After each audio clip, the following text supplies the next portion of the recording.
Let's see. I think we're live. We should be good now.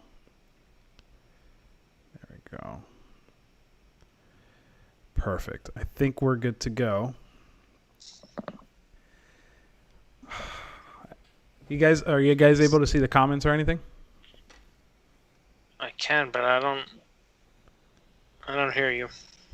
You don't hear me? It probably will come in a second. No. Yep. No, we're good. Okay, perfect. Alrighty. Good. Good to go. What is up, guys, and welcome back. Today we're going to be talking about a full-on spoiler-free and spoiler talk. Essentially, the first part of this video, we're going to be talking about everything about Ghost of Tsushima, spoiler-free. We're going to try to avoid any type of spoilers possible. It's going to be a very generic review, just our own opinions for anybody who hasn't been able to play the game or who's waiting to upgrade for the PlayStation 5, like Ralph is, or who's just waiting for this game to go on to sale, or if they're just debating whether they want to get it or not. We're going to discuss those things, and then we're going to get into more detail within the spoiler talk. Now, today we're joined by Jonathan Gonzalez and Josh Arcello. We've all played this game, and I think we all collectively have the same opinion so far, so I'm really excited to get into it. But let's go ahead and jump into the spoiler-free review. Ghost of Tsushima is an action-adventure game developed by Sucker Punch Productions and published by Sony Interactive Entertainment as a PlayStation exclusive. Featuring an open world for players to explore, it revolves around Jin Sakai, one of the last samurai alive after a devastating battle on Tsushima Island based on the real Mongol invasion of 1274. Jin Sakai is forced to grow out of his samurai honor ways to fight a new threat. The Mongols have killed his army, burned their villages, and took his homeland. He needs to adapt and lead his people to take back his home from the invaders. This game is based on the real island of Tsushima in Japan and is filled with beautiful, lush Japanese landscapes. Sucker Punch shows their love for the Japanese culture by offering a gorgeous game based on the samurai classic films and culture. This game offers a variety of open world objectives and story that drives not only the character but the world that they have built. And with that monologue, we are jumping into the spoiler-free review. Let's start off with Josh. What's your opinion of the game so far without ruining anything? Well, I got every single trophy possible, so I know 100% that it's a terrible game. Got it. Like, without a shadow of a doubt, because I did everything you possibly could.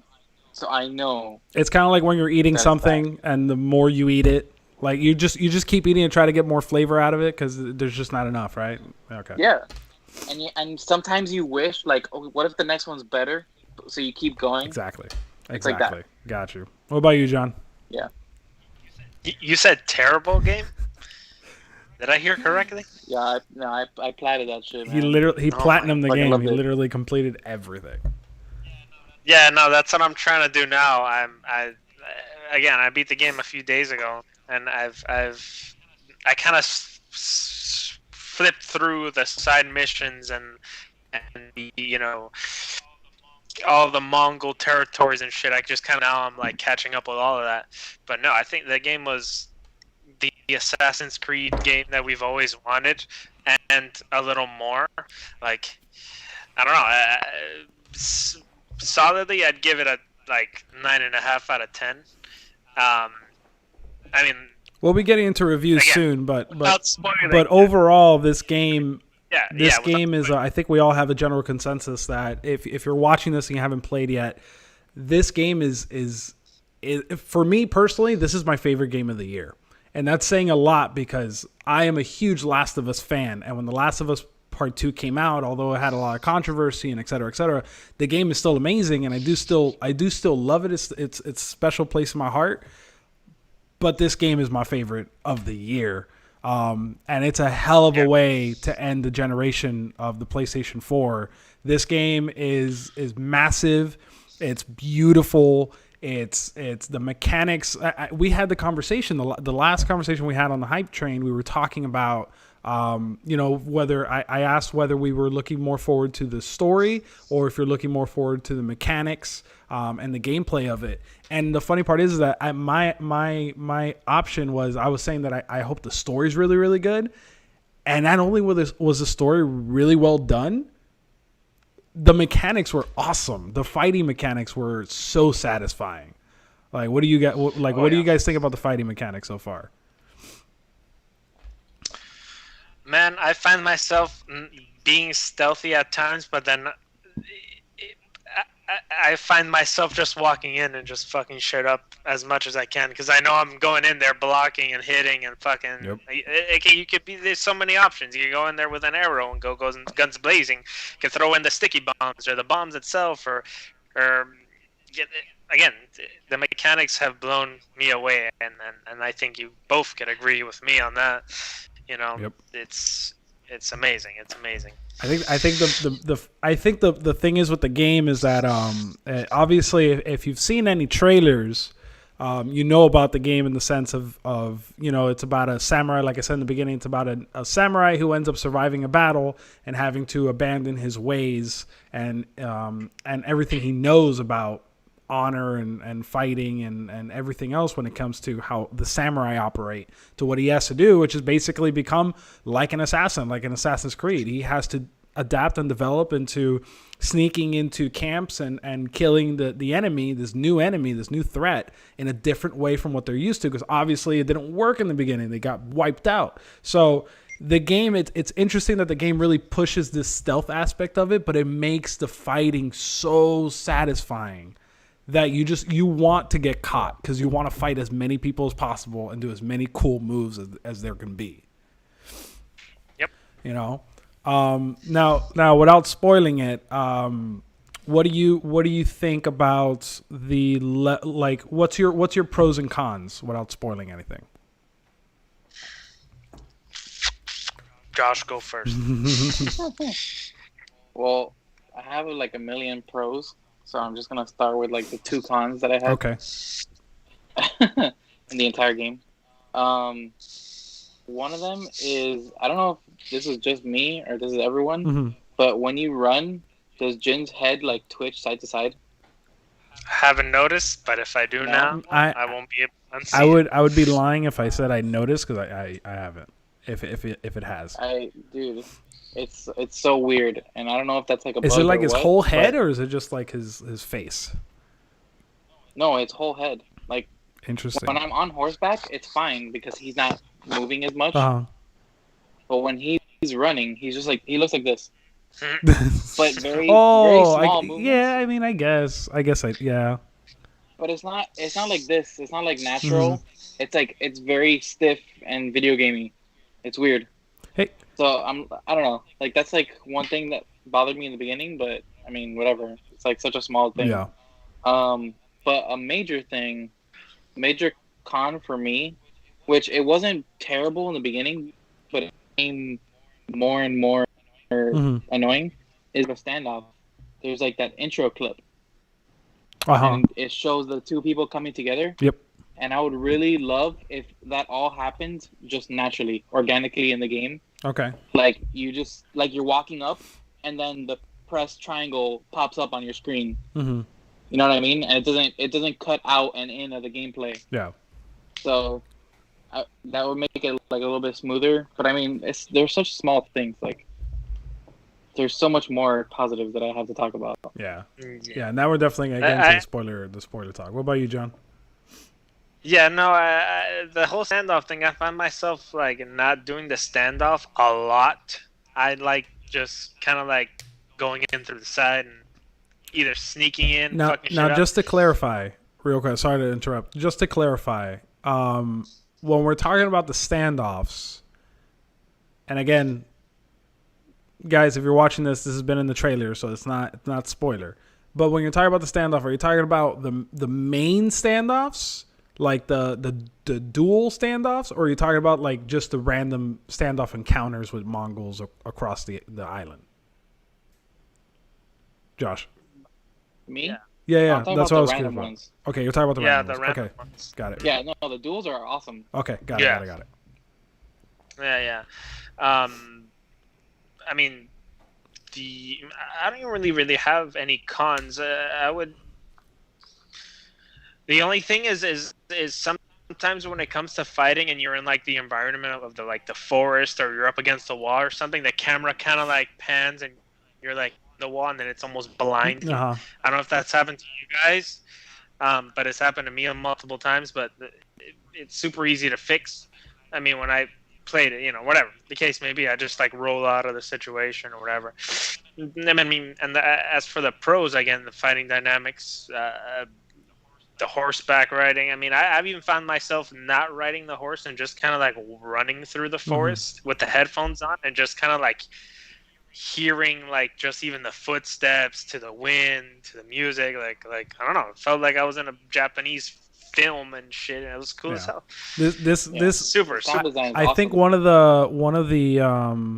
the biggest things when it comes to games coming out now, I think the biggest trend is just improvement overall in audio design. Now that you're talking about that, John, because in The Last of Us, for example, Last of Us had incredible sound design when it came to like gunshots, right? I mean, in every aspect, you would break glass, walk on it, the sound continues. It has this reverb effect. It's very realistic. When you're shooting, the guns felt very, very powerful. In this game, the sound design is just, it's so immersive, because like when you're standing upon a hill and you see the wind blowing and like the big flower fields just going with the wind, and you hear everything, the birds chirping, the foxes back there, the Mongols in the distance, and the fire, like you just like you guys know I have a surround sound system, and so when I'm sitting here, I put that thing up, and like you just like I'm there. I'm in Tsushima. The sound design, and when you're cutting people down too, like you could hear the sword just cutting through it like butter. It's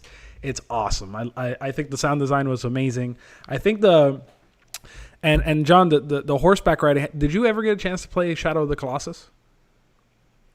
No, I should though. Oh man. Highly recommend it. Yeah.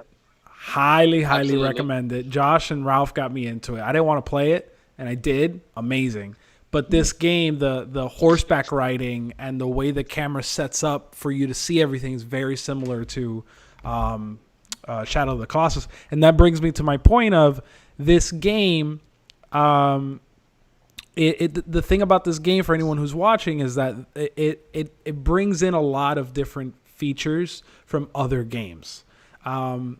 This game does a really good job because it's not anything mind-blowingly original in what it does, but what it succeeds in is that it takes little pieces of all these games that you've heard of or you've played and just brings it up to the next level all together and meshes them really, really well. It has elements. John brought it up, and I remember when John said it, I was like, I don't know, I never saw that, but it has a lot of elements. No. That you're gonna talk about later.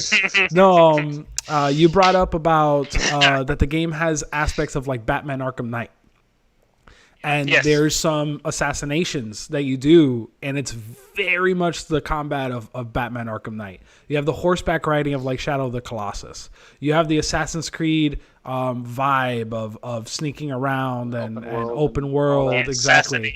And you have a lot of little things that it's from different games that kind of just mesh together really, really well.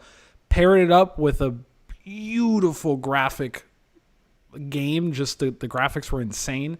And then you have a really well done story. I think this game, like I said in the last talk, it is in a sense like its first Sucker Punch's first step into AAA territory. And it is. This game is a AAA game, but you can tell that it has its little things. Like my cons are little things like, for example, the duel.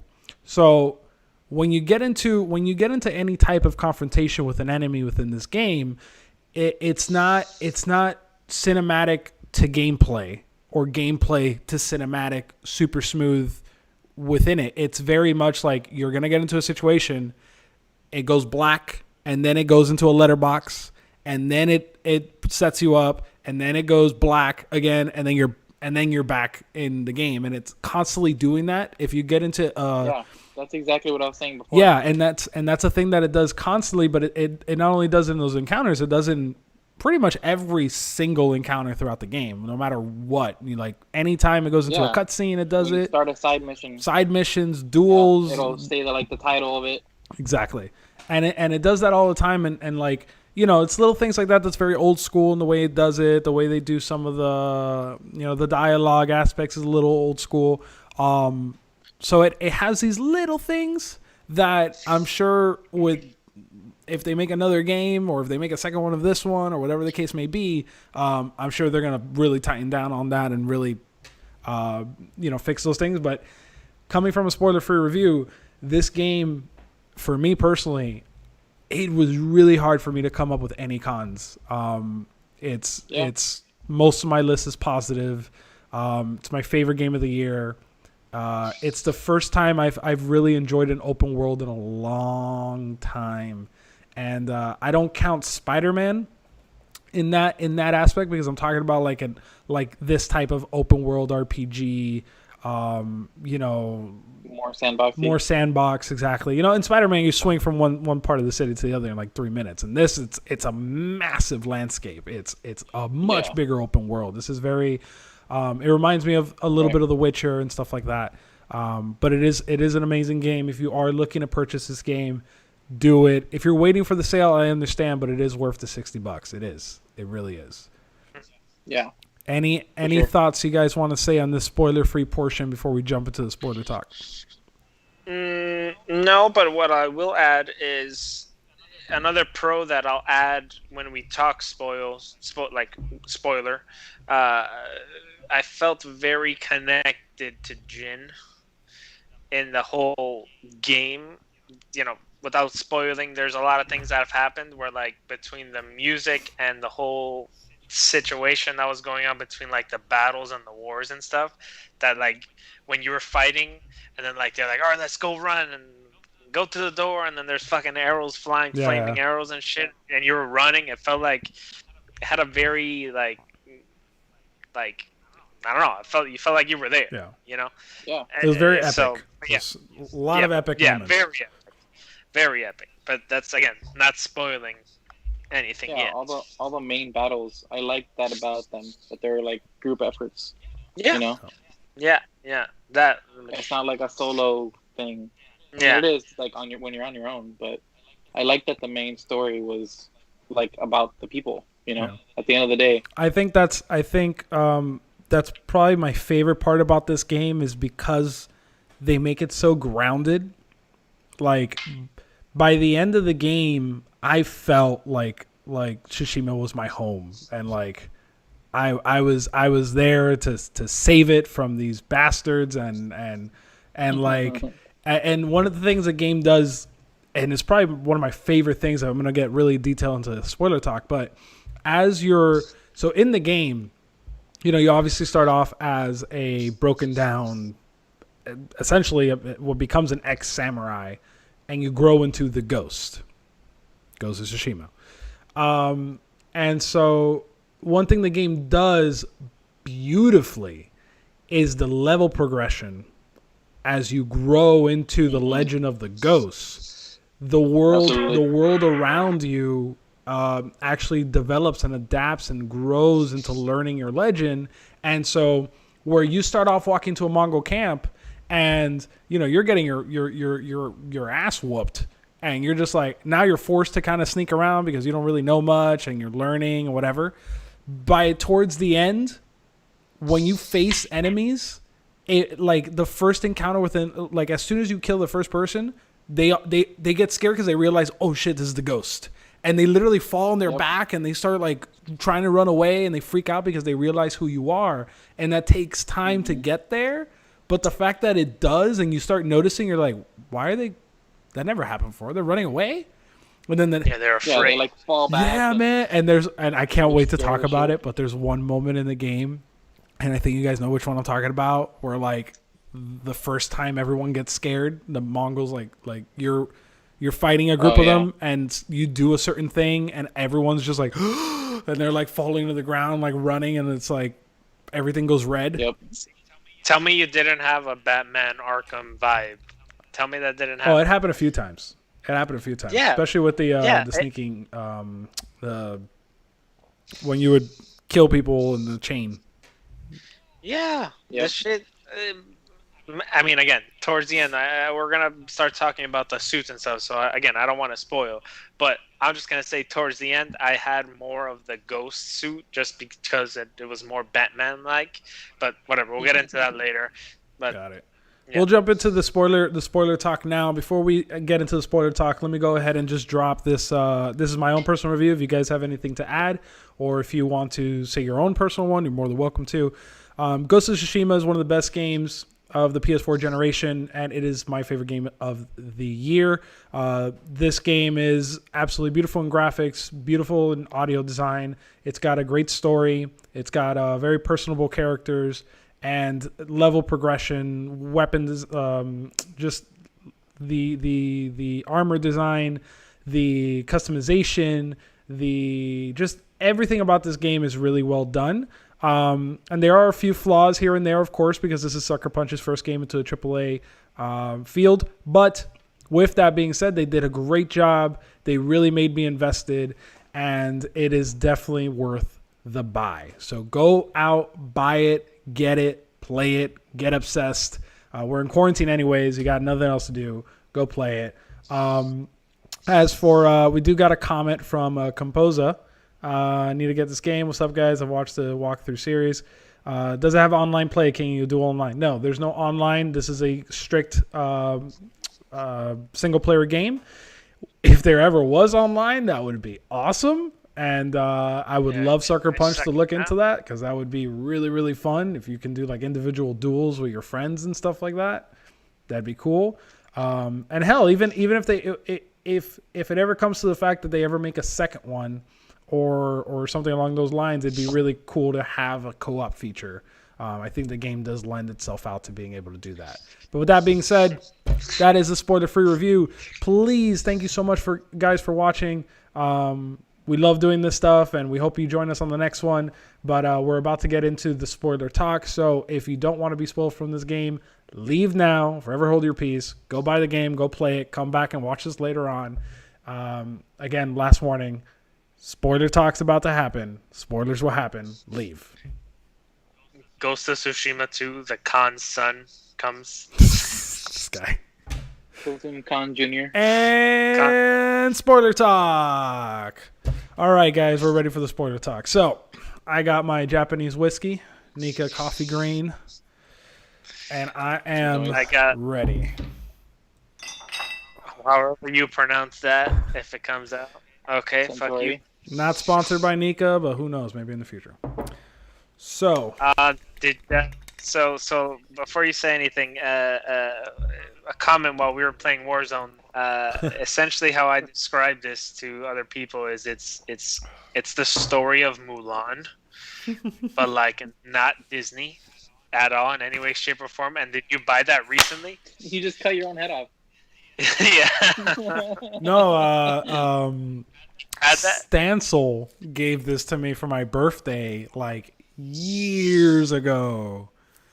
And I ended up my gin. I actually ended up getting the black and red style katana colors, so it looks just like this one. So it's pretty dope.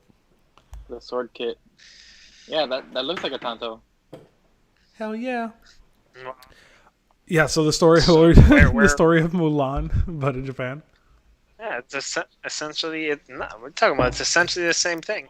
Well. No, Mulan's in China, right? I don't know. But essentially, it is. They're based off the Mongols, right? Jin is prettier, though. Yeah, the Mongols come, fuck shit up. Mulan's a dude that fights, and whatever. Well, actually, it's not the Mongols; it's the Huns. The Huns, but they're like the ancestors. Well, very similar group of people. All right, so we're in the spoiler talk, so let's go ahead. Did you kill or leave him alive? Me or Josh? Either one of you. We're talking about Shimura. I killed him. Lord Shimura. You killed him? Lord Shimura. I killed him because he wanted to die with his honorable death, so have at it. I know John left him alive. I played it. how you say like in that moment I played it as if I was him. Like that's his only family. This his father died in front of him. It's his only family. Like even though he disowned him and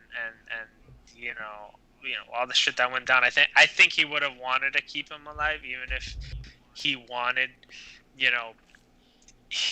essentially he was there to kill him, to kill Jin. But again, obviously, there's no match against the Ghost.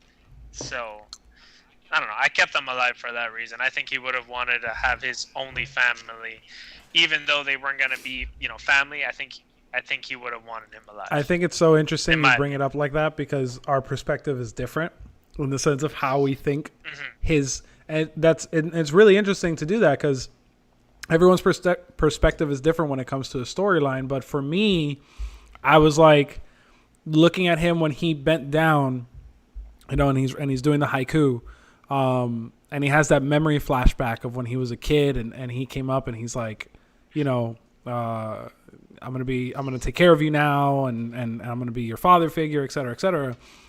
When obviously he didn't want to fight Shimura, and Shimura didn't want to.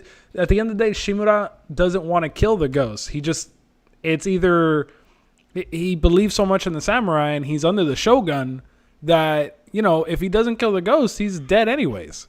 So he knows, and he knows. I know he knows that he's not gonna win against Ghost.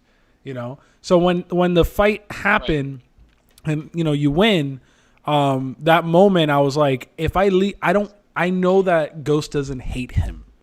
I know that Ghost still loves him and knows that, he's doing it because that's what he believes. It's the samurai way. It's, and it's not personal. It's very much an honor.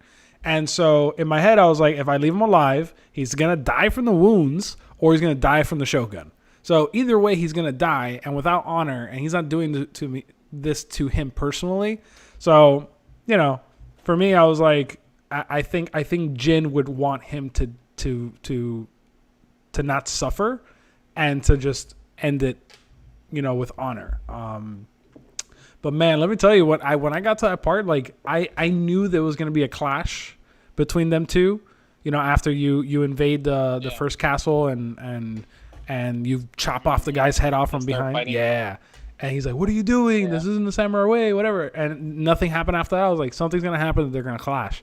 But the way they set up everything at the end, man, that whole game it was gorgeous, bro. Like, yeah, even a little after that when he's like, oh, we got to do what we have to do. And he poisons the Mongols' milk and shit. And then right before he takes away his shit and he arrests him, right? That's after he's like, oh, I'm the ghost, and then he gives his shit away to the other old lady. But that little part where he's like, I am the ghost, and then that whole, like, he just gave it up for the purpose that he was defending his people and his uncle saw differently.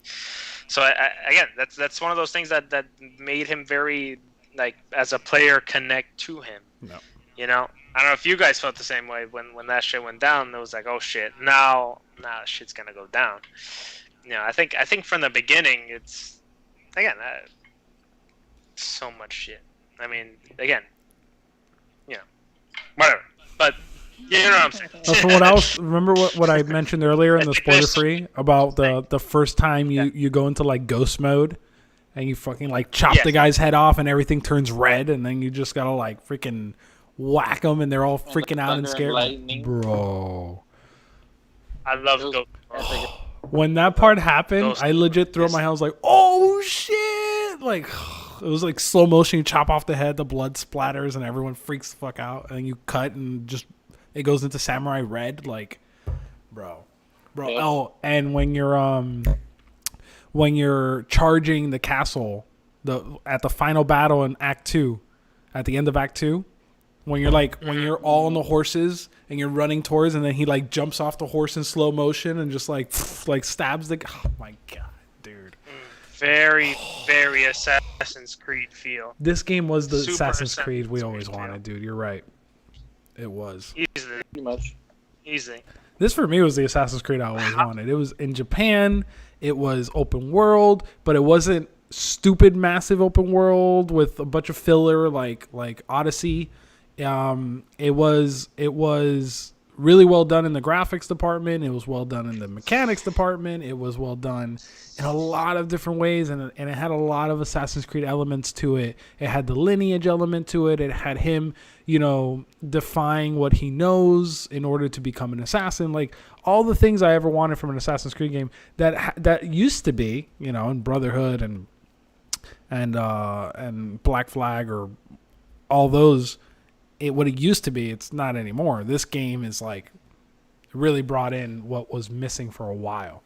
I think that's why it's as successful as it is too, because we haven't had a good open world sword fighting, RPG sandbox game along with an Assassin's Creed style in years. Yeah, man, it's been a long time since The Witcher, basically. Essentially, The Witcher came out what 2017, 16, 15, 5 years, 15. 5 years we've been. Yeah. That's funny you say that because I remember I was sitting down and I was just like, I was on it. I gotta be honest, like I was so surprised how into this game I got because I felt like I don't know, like I was starting to feel a little bit of a fatigue in the sense of games. Like I was like, okay, like like The Last of Us brought me in, but it obviously because of we're not gonna say spoilers here if anybody's not played it, but. Obviously I had a lot of controversial stuff that it just kind of pulled me away. And so I was like, man, I hope this game is good. I haven't played an open world game like this in a while because, the last ones I played were Assassin's Creed or whatever. And man, I got so into this. This was fun. How'd you feel when the horse died? When your first initial horse died? I'm gonna hang up. Yeah, bro, I wanted to cry. What'd you name your horse? I had the black horse, and I think it was like Knight or something. I don't remember, Nobu? but it was. I don't know. I did Nobu. Yeah, Josh did Nobu, and you did the black horse too, right? Yeah. So then, probably. No. Nobu was Trust. Trust, probably. It's Sky. I think. Yeah, Sora. And then I forgot. Oh, Kage, Shadow. Yeah. Shadow. That's the one I had, mine. Kage. Yeah. And then the second round, they added instead of it was Kaze, Wind. Mm-hmm. Instead of Sora, and I think the other two were the same. I ended up. So I went with Nobu and Shadow because I followed both his black, right? arc. No, I did black and white, so I flipped it. I flipped that. I went white because because obviously it's by accident, but like in my head when I was picking the horse again, like I wanted to play it in the way I at least I personally think he would, and because he was still in the old samurai way, like he still wanted to believe like that the samurai way is the right way. I just looked at the white horse and I would, me, I love black. So I would have gone for the black one. But for me, I looked at the white one. I was like, I don't know what it is. The white one just like looks more like, royal. It looks more honorable. It looks more like, old school samurai kind of vibe. Because I already knew he was a lord. So I was like, I think I'm going to go with the white one just because of like, I feel like the horse kind of represents that like honor vibe. Like he's still a samurai. So when he ends up, when my horse Sora got killed, and that was him, like he had become the ghost officially, and that was his like journey to become the ghost, and then he ends up getting his next horse. I got the black one, so I went with my full ghost outfit that was all black, and then my all black horse, and then I named it was it Nage, the Shadow? Kage. Yeah. Shadow, so I ended up naming it Shadow. So it worked for me. The narrative wise, it worked really, really well. But I got super sad when it ended up dying. That part was dramatic. I mean, I basically did the same thing, but only with the names. Like the color of the horse, I didn't really. I just thought it would be. I just liked black at first, and then I just liked white because it would be like the opposite Yeah. of a shadow. Yeah. You know what I mean? So it'd be like a paradox. Yep. Yeah. So, Well, but for the name, I did choose that because of the change to the ghost. I switched to shadow because Same. of that. You know what I Yep. mean? Yeah, mine was Sky, and then it was Shadow. Yeah, mine was Trust, which is also a samurai thing. Dude, You know, it's that those little things. I think they did a great job.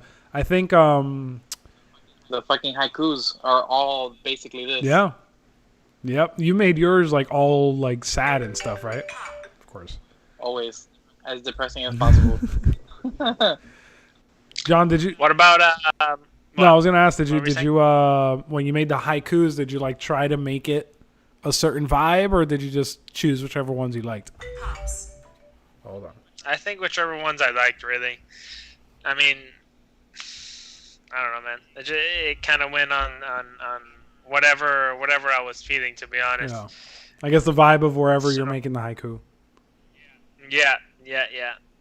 And then you said not too long ago about the little details, the little things. Mm-hmm. Do you guys remember the little side mission with Yoriko? The Yes. aunt, or like She's the caretaker. Yeah. the caretaker. Uh-huh. Like that, her death, like after she shows you how to do the poison darts, like that little side mission is when I knew, like, damn, like this game, like the little details, because you had the little flashbacks with her too. Mm-hmm. So like when you go up to her towards the end, and then she's like dying on the floor, and then you give her that honorable death, but she takes you to different cemeteries first, like honoring the family and shit, like that. Yep. Also connected to like why I let his uncle live at the end, which was another thing. But and another thing, what do you guys feel about Ryuzu, the best friend, the straw hat? The Ronin. Yeah. I think that was like that was the point in the story where I was like, okay, these people are like actually writing something, because that was a genius way to make the game harder in the middle of the game, but having a story plot point directly affect why the world is changing. You mean like fighting the Straw Hats? And that's because they appear as enemies after Ryuzo betrays you. Yeah. Mm-hmm. But they're harder than regular Mongols. They dodge all the heavy I love attacks. that there's I love that there's like a story reason for why the world changes. That's a You know great what I mean? point. And it's very immersive that way, because you're used to a certain thing for a long time, and then the story takes a turn, and so does the world. Yeah, because what a lot of games Then do now is you that have to they'll worry just about like you're instead of doing that, they'll just like you're fighting a guy, and then the door breaks open and it's like a bigger guy, and then A new you fight him thing. one time Yeah. and then he's all over the world. And then you're right. In this one, Yep. it's like, the story directly affected adding more enemies because of the story. You're right. Yeah. And it's cool because this kind of goes back to like the open world, how they opened up section by section. Like, you won't find Straw Hats in the first area because he betrays you at Castle Canada. Yep. And then they appear in the top two. You know what I'm saying? So it's cool that those areas stay hard. Any game has like their harder areas and their easier areas, but this one it's like just so clear as to like where you're at in the world. Yeah. You know what I mean? I love the fact that, to that point, I love the fact that that the story goes with the acts and the acts go with the landscape. So Act 1 is the first third, Act 2 is the second third, and then the Act 3 is the third. And I think that's such a great way of doing it, because for me, in open world games, I have a hard time at completing a lot of the open world stuff, because like I kind of want to, like, I like playing the story for how the story would go. If a person comes up to me and they're like, "Oh, Jin Sakai, real, like there's a guy and he kidnapped your best friend, he's gonna kill him, like you have to go get him," I can't abandon that mission and go look around and do a bunch of other stuff, because in my head I'm like, that's not what he would do. He would go run over there and go help him or whatever. And so the way they did the game, where they're breaking it down into acts, and then each act is a different portion of the world, like, yeah, you have the option of going out into there if you want to, but because it's built that way, it allowed me to really explore that area, because the island is, if this was the island, you're able to go here, complete everything, and once you're done Act 2, go here, complete everything. Act 3, go here, complete everything. Instead of it's not overwhelming. Yeah, instead of other games where it's like, oh, you start off at the bottom and then 3 missions later you're at the end, and then you have to explore everything in the middle by yourself if you want to. And I really like the way they did that. I think it allowed me to enjoy the world more that way. Yeah. But one of my cons has to be with Ryuzu. So one of my very, and there's very few cons here, but one of my little things is just like, there's little things they could have done to maybe, just for me personally, push some emotions a little bit better. For example, I'll get into him in a second, but for example, the fact of the Mongol invasion, I wish they would have had maybe 1 or 2 moments of, it could have been flashbacks or whatever the case may be. I wish they could have had 1 or 2 moments where you could have seen the island prior to the invasion. So if they would have had a flashback where you're a kid and you're riding through, Tsushima with anyone, Shimura or whatever. You're doing a random errand with them, and you're riding through the island, and you see the island prospering, and people and beautiful farms and all that stuff. And real quick, it could be like a 20 minute mission or something like that, and you get to see it. And then standing in that same spot, as the kid is Jin, and then it fades, and then it's Jin now, and it's burned down.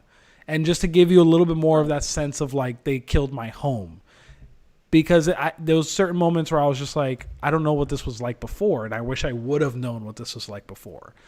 So with Ryuzu, I wish they would have had more moments of their friendship prior, because I didn't get a lot of that. They didn't establish a connection. He just like shows up and he's like, oh, we used to be friends. Yeah, and you have to like accept it at face value. Yeah, and we fought at some tournament and whatever, and it's like, okay, I don't have to play the tournament, even though that would have been cool.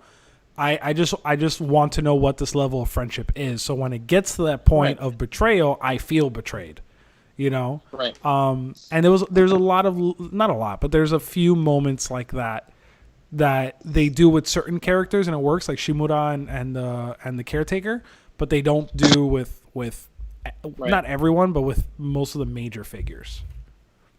No, I agree with that. I would actually say that I would actually be a little bit more harsh, because like the story is good, and I like that they talk about themes a lot. Yeah. And like the samurai code, like all this stuff, like you're always questioning yourself, and I like that. But the storytelling was very standard. Yeah. You know what I mean? Mm-hmm. It wasn't like crazy dialogue like The Witcher or anything. No. So I mean, not that it's again, it's another small con. Like, it's not bad writing, it's just standard. You know what I mean? Yeah. Like storytelling. The story itself is great though. I like the story. Mm-hmm. Just the way they told the story. You know what I'm saying? Yeah. I think it's because they're trying to balance. They do a decent enough job to get you to know all the smaller characters and to know there's a relationship with them. But they don't know how to, other than this one common goal of defeating the Mongols, they don't know how to intertwine that into a more immersive, not more immersive, but I guess a more in-depth storytelling way. They just kind of like, hey, this person's in a war, somebody died who they like, you're going to help them, you're going to be friends with them, they're going to be allies, they're going to help you. Like, John,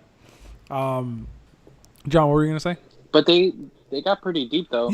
Those characters. They did. Awesome. But that's the other thing, right? At least for me, they did, but it happens like really later on in those deeper moments that by then, like, because that same character, for example, oh my God, what's his name? Hirikawa, whatever, the archer? Ishikawa? Like, I knew all of his missions are going to be archery. So, like, it took a while to get into the more deep moments, and by then I was like, I don't want to do this mission. I don't want to archer. I want to chop people's heads off. That's Mhm. that's kind of what I'm saying. What I was Yeah. saying, like the stories are cool. The storytelling is standard. You Yeah. get me? But do you think So, it's like, standard the- because the- it's the writing, or you think it's standard because of the combination of gameplay and writing? No, not the gameplay. I mean, you have to have like a mission, like something to Yeah. do. So I can't. But the thing is, it's always story always while they're writing to a thing. Mm-hmm. You know what I mean? Yeah. So you're being told the story instead of being in the story. Yeah. You get me? It's not like The Last of Us where you're thrown in and you're playing like as this person and everyone's doing something that for their own agenda. You know what I mean? Yeah. Like it's a very different storytelling, and it's not that like The Witcher did it. So it's not that open worlds can't do it. It's just harder to do. Yeah. You know what I'm saying? Mm-hmm. And I don't think the storytelling is bad. I just think it's average. Yeah. You know? Mm-hmm. Like it's enough to get the point across. I still love it. This is still my game of the year. But, you know, if I had to criticize a little thing here, you know, John? they're very repetitive as a result. Yeah. Yeah, I thought in the beginning of the game it was gonna be a repetitive thing, like because in the beginning it's like, oh, your uncle gets captured, and then you go to one person, and then like you do, Jin is like, hey, I need help saving my uncle, and they're like, all right, scratch my back, I scratch yours, and then you did that for like two people, and then from there I was like, damn, the whole game's gonna be based off me just fucking going to save my uncle, getting people to recruit, and then at the end just all my people going to go help. But that was which was killed within maybe 30 to an hour of gameplay. Yeah. Which I think the first 2 or 3 hours that I was playing is when we got the uncle out initially, but then it was the Khan was whispering to the uncle like, hey, your nephew is doing this and this, not samurai way. So he was already kind of, turning his back against him in a way, I think, and I'm gonna I was gonna save this for later, but the con for me was the biggest con. Very cardboard. The con for me, yeah, the con for me was probably the weakest part of the entire game. Yeah, and the reason why is because the con, when you first start, John, like you said, like in the spoiler-free review, when you first start and it's war and all the samurai lined up and it's like we're gonna attack them, whatever, and you start going, the fire's coming and it's going crazy, and you end up losing. And the Khan just comes out in this full gear, this big, massive motherfucker. And he's just like, you look at him and you're just like, oh shit, this guy's legit. Yeah. And he comes in and just like chops people's heads off and kills them straight out, like right in front of you, and looks you straight in the eye. Like, I was like, oh, we got a bad guy here. Like, I haven't had a good villain in a while. You know? Who's this kingpin looking motherfucker? Yeah, I was excited because I was like, I haven't had a bad guy, like a really good villain in a good while, and so I was really excited for him to really be the forefront of this game, in the sense of like that opposition, that one thing where I want to feel like Jin. I want to be like, I want nothing more but to kill this guy. I want to feel that. And I think that's where they dropped the ball mostly when it came to the story of the game, because he was barely there. He was kind of like Donkey Kong running from castle to castle, just like running away. And I just I started losing. I lost respect for him. And then you finally get to him where you get captured again, and he ends up killing Taka. And when he kills Taka, I was like, why wasn't there more of these moments? Like, yeah. I want more of the Khan wrecking in front of me and seeing what he's doing to like make me feel more of wanting to get him. Like very very Negan-ish. Yeah, he was really strong in the beginning and then drops down, then comes back and then drops down. And I think that's a big missed opportunity. And just again, my opinion, I think the story was fun. I just think like maybe it could have gone in a way where the Khan ends up turning the uncle on him, and that becomes the main villain or whatever the case they would have.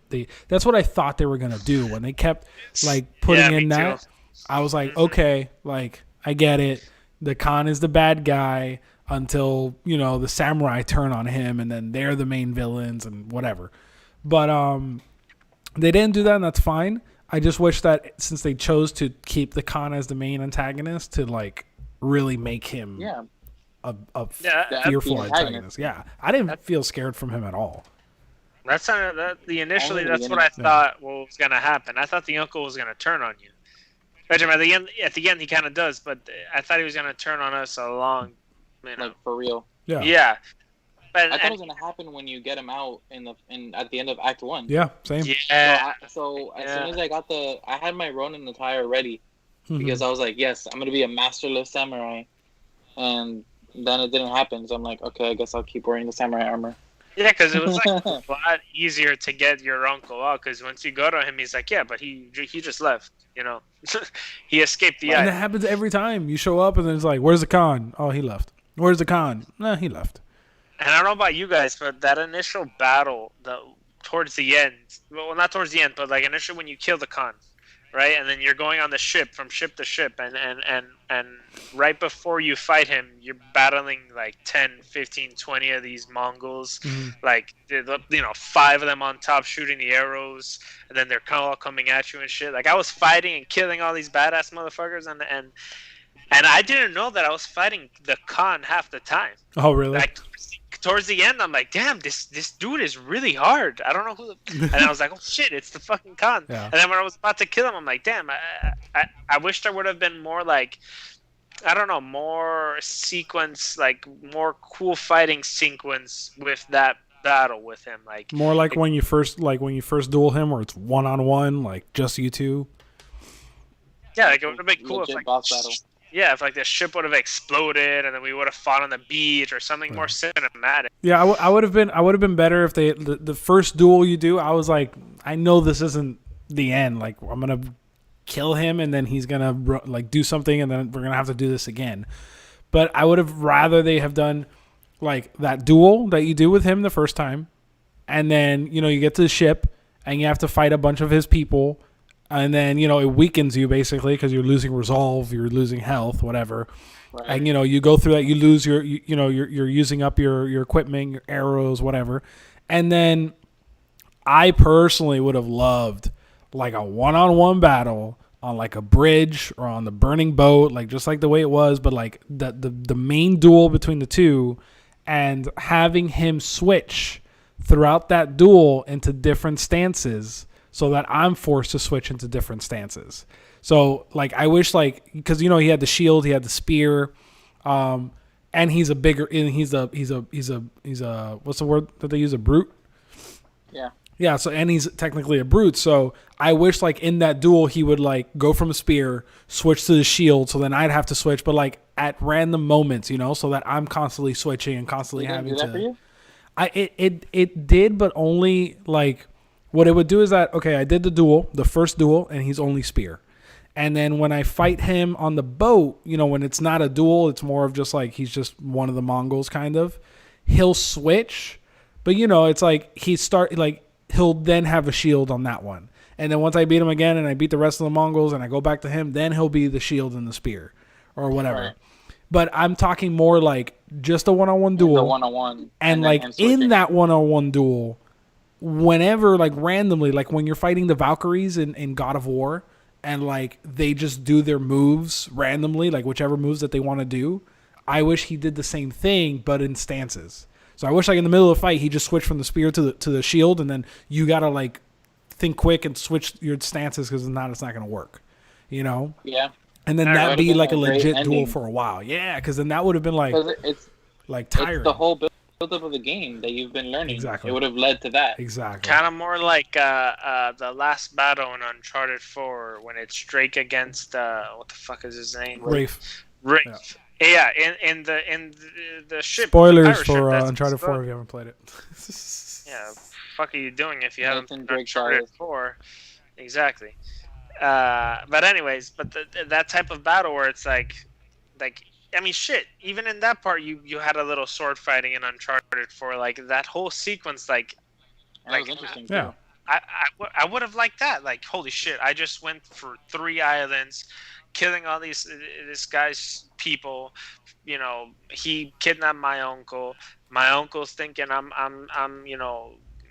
going my own way, which he is obviously as the ghost. But I mean, like, he he's had to turn away from the samurai ways to defeat this greater evil, and then the battle was kind of like, meh, like it needed I think more I umph. think the core of that issue is that the Act 3 is just really rushed.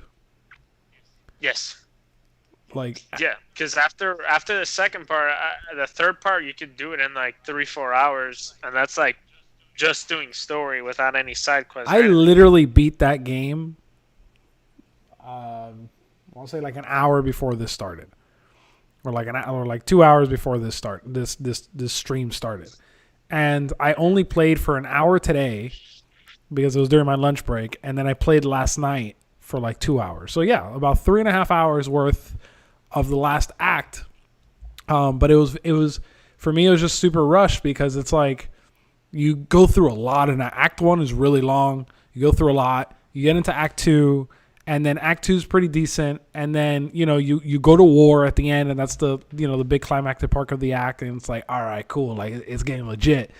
And then right after that, like you're Ghost, you escape, you basically like round up the same people, and then you go back to the same kind of war, and then you fight the Khan, and that's it. Like, and I think it could have. I think if they would have prolonged it a little bit and just made it more like not epic, because it was pretty epic. It's just more of like, I wish they would have sat down and made it more technical on the battle with him. I wish he was a lot more, because I died more times on the random duels you do with the straw hats, the straw hat assassins all around the map. Yeah. I've died more fighting them than I did with the Khan. The Khan I only died once. And it wasn't really that hard. It was like, This is when we needed the history buff, but I don't know if Josh can answer it. Is there potential for a second one? There was a second invasion. Oh, well, fuck, man. I really hope that there's a second one.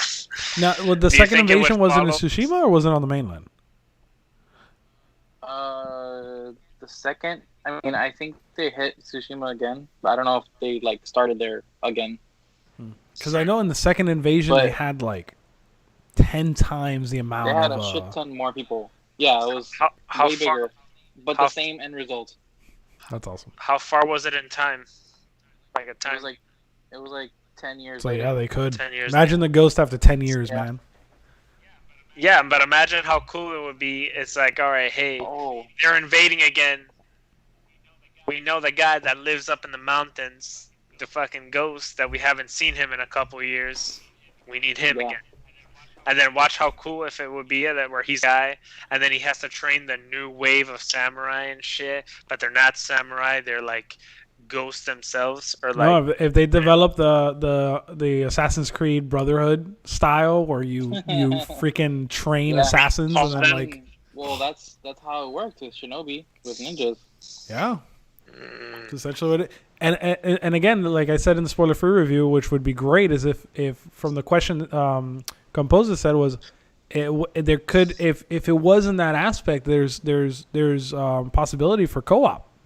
So imagine us all being able to jump in and sneak in and assassinate like a Mongol camp, all together, like, Oh, that'd be so fun. And they could, like, the mechanics work for it. There's nothing really I see that's like fights against it, That'd be so fun.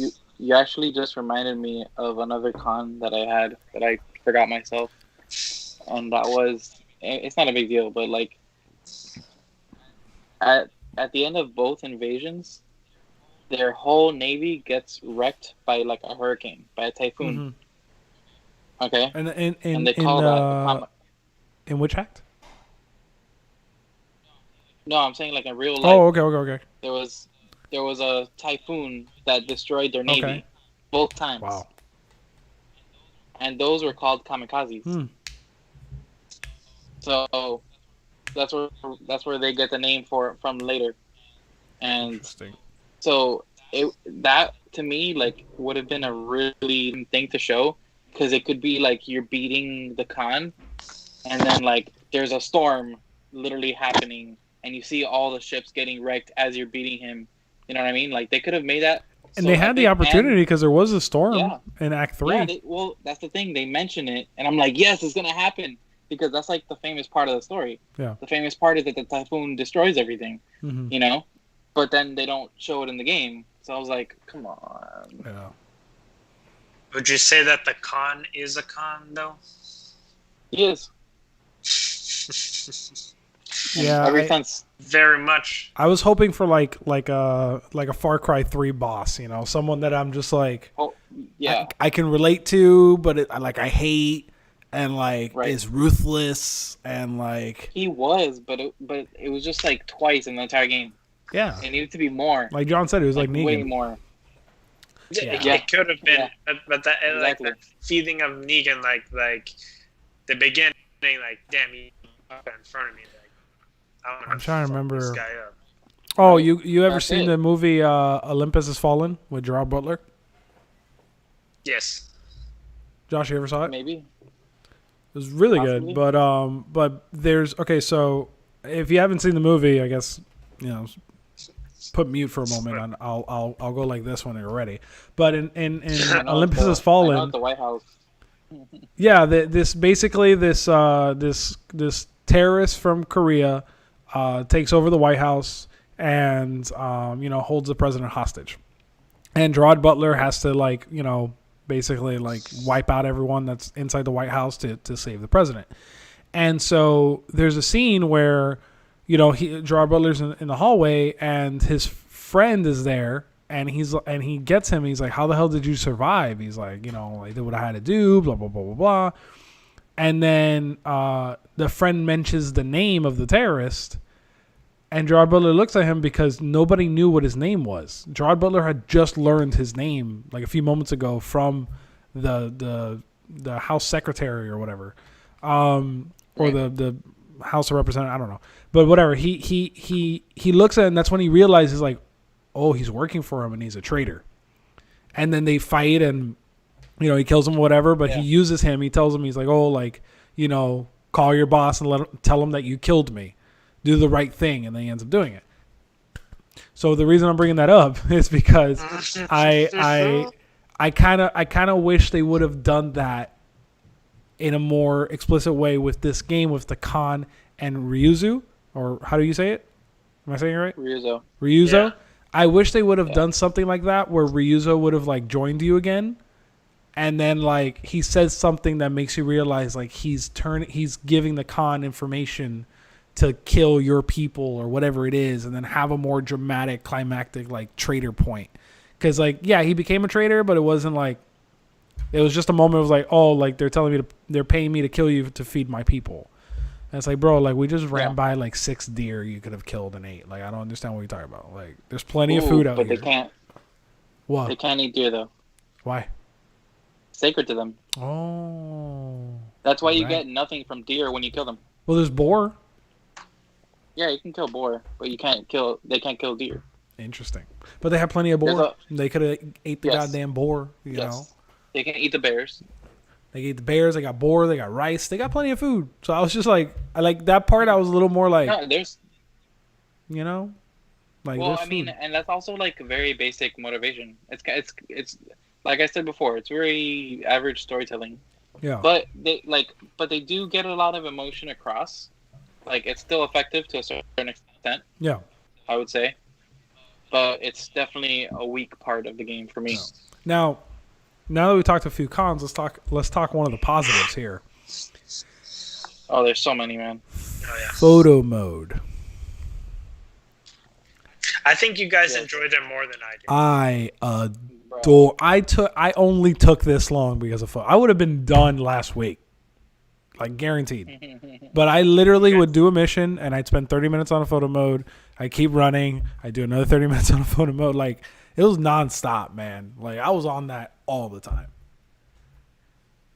Yeah. Like, God, I loved it. So The only thing, it's not this game only, but like I wish I can like go pull back a little bit more. yeah, Because I think like in Origins was like the one where I could get like the farthest, Mhm. and it was Yeah, awesome. the focal because range? You could like have these.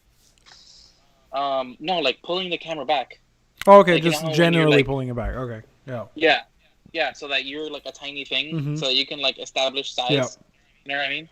So like, not that it's this game's fault or anything, but like I wish like because the photo mode is already so extensive, like I wish there was like a little bit more that you could do.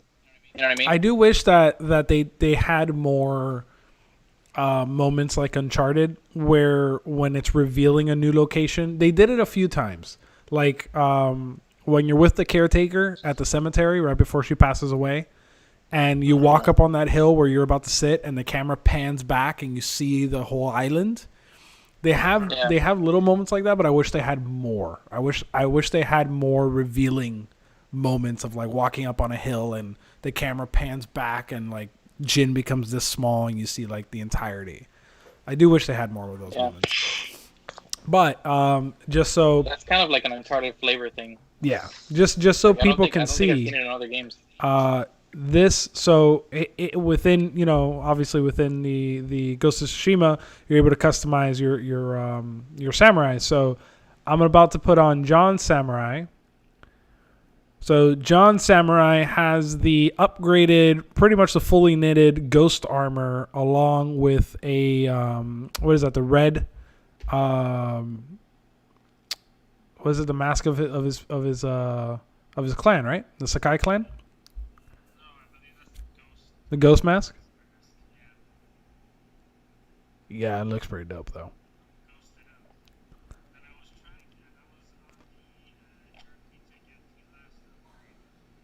Okay. No, it looks dope. And then Josh's is more traditional. He went with the Ronin style armor along with the straw hat, which looks pretty dope. Yeah, which I love. Love that photo, by the way. It looks dope as hell. And I like how traditional it is for Japan. And then my guy, I ended up going with by the end of the game, I ended up going with the full ghost armor, but with the Sakai clan helmet, fully netted helmet, and the Sakai clan mask, but in red, so it matches the hilt of the sword of the samurai of the katanas. Yeah. Yeah. So I ended up, because like I told you guys, I wanted to do a mix of the two. So I was like, man, the helmet goes so well with the ghost armor, and then the red mask goes so well with the katana, and it's that perfect mix of his old samurai ways from his family, but now in the full ghost armor. And I think that's pretty dope. But some of the these are some of the photos I got to take within the game. Trying to see if I can do. There we go. But like I like in this shot, this was like, you know, overlooking a hill, and you could see the fires like from across, you know, from different Mongol camps and the beautiful landscape. I had a lot of fun in the photo mode with the creative aspects of it, of being able to like you could change the freaking time of day, the weather, the cloud position, the filters, the particles, the particle intensity, the focal length, the depth of the field. You could change everything. This was one of my favorite photos. It's the Samurai Red. This was after one of the duels with the Straw Hat Assassins, and I was taking the photo originally of the Straw Hat Assassin on the floor with Jin in the background, like kind of blurred out, and I noticed his sword was like thrown out to the side, and it was like perfectly centered, and that came out really cool. This photo here I did was inspired by the Gladiator, the scene where he's passing away and he ends up walking across that golden field and he sticks his hand out and just touches the leaves. And like the fact that Jin like walks around and sometimes like as he's riding the horse he reaches out to touch the fields as he's riding by is just freaking awesome. Yeah, man. And then this photo that's up now was when you come back as a ghost and you get to the end of the island and it's all burnt to ash and the sacred trees burned down and everything. And just like, I have so many more, but I didn't have a chance to freaking put them up here. But yeah, the photo mode was just so much fun, man. I spent way too much time on that, to be honest. How do you guys feel about the guiding wind? I loved it. Same. I loved it. I think it was awesome. The only tweak I'd ask is I know the whole fact of it is to remove HUD, but then I would like I don't like the HUD at the top left where it tells you the distance or whatever. Like I wish I could just turn like if there was an accessibility option, and I might be wrong, correct me if I am, but if I could just choose to turn that off and just use the guiding wind until I get to wherever it is, I would like that, but Yeah, make it cleaner. Yeah, but other than that, I love that mechanic. That was something that we were talking about in the hype train where we were like, we hope they don't copy all these different games and tower. They didn't have any towers. They had the lighthouses, but it doesn't open up the map. No, the only thing that opens up the map technically is the Mongol camp. Yeah, the bases where like kind of like and it opens up like a certain area. But I love that. Right. And I love the guiding wind. I thought that was really cool. What I like about the guiding wind, I don't know how in depth you got with it, but when you wear the traveler's attire, you can set it to go to flowers, you can set it to go to artifacts, to records, to banners. Yeah, put on the traveler's attire and then go to the guiding wind options. Like when you open the map, it'll be right on the bottom left and you'll see the whole thing, like everything you can set the wind to take you to, basically. Okay. And then you just never touch the map again. You just be like, okay, I want to go for flowers, and then you never have to look at your map because it'll always be looking for the closest flower or the closest Mongol record or the closest Mongolian artifact. Shoot. You know what I mean? By the way, what do you have to do to platinum the game? Like, what could do you have to like collect every single banner and all that stuff, or is it just discovering like everything on the map? Discovering everything on the map will help you find like the 20 records that you'll need to find. Like you'll just stumble across them easier. That's why I say to do it, because you'll do like 90% naturally if you just explore the entire map. You'll do like 90% of the achievements, the trophies. Got it. And then the only things you'd have to look up are like these 10 hidden altars. There's also like kind of a hidden, not hidden, but like it's not shown on the map, a side mission that only appears after, I don't think it's after you beat the game, but it's like after a certain story point where you're like not gonna go there ever again. So you'll never see the side mission unless you go there like manually. It doesn't pop up on the map. Interesting. So that one you kind of have to like look up where that is. Because I did 60 missions from the map. And I'm like, where the hell is the last one? So I had to like look it up, And then there's also a very specific outfit you have to wear, and you'll get a trophy. Is it the diaper one? No, that one. It's another one. Interesting. There's if you're not gonna look it up, I'll give you a clue. They're all items and sword kit match together. Interesting. A very specific theme. I gotta see it. And it's basically an Easter egg to one of their older games. Oh, really? Okay. Yeah. Okay. So it's cool. What is it? What is it? They did Infamous? Sly Cooper. Okay. Yeah. Sly Cooper and Infamous. Okay. That's dope. Yeah, so the clue is one of those games. Make an outfit out of the outfits options that you have. Speaking of the outfits, like I kind of wish one that the ghost armor you got earlier. I didn't like that you got it like all the way at the very end. And two, I kind of wish they had more variety of the ghost style armor. Like, just like, maybe 2 or 3. Like, because, or like, whatever. I don't know. I don't know how I guess I would like it if you can like customize a little bit more. But I like when I wish you could mix and match, bro. yeah, because the only thing you can really do is wish. the armor, the face, and the helmet. Right. That's it. Yeah, but I wish I could like switch out shoulder pieces and like arm pieces. You know what I mean? Like all that would be so dope. And you can't even control your pants at all. Like, I don't know. Like they could have gone a little bit deeper. But hey, you know what? Second game, maybe they'll fix that. Or maybe even if like your armor where you want to like dye like certain outer pieces in a certain color, and then your soft material in a different color. You control which one to do. I wish they would have had like a few more customization options, because even though the armor is great, and I do like the customization, the fact that it sticks pretty accurate to how it is. Yeah. I do kind of wish, since they did go the less accurate route with the ghost armor and stuff like that, I wish they would have done 2 or 3 things just to make it more personal. But yeah, like you said, there's always room for the second game to do that. Right. Speaking of more personal, this reminds me. One thing that bothered me personally is, and I don't mean this like, again, I'll say it like 10,000 times, still my game of the year. But because it's an RPG, it's not like a super RPG where you select a character and you put points into certain skills. It's not like that kind of RPG. It's kind of like a very soft RPG, like Horizon Zero Dawn, like Red Dead. Kind of, yes, like Red Dead. That's another one.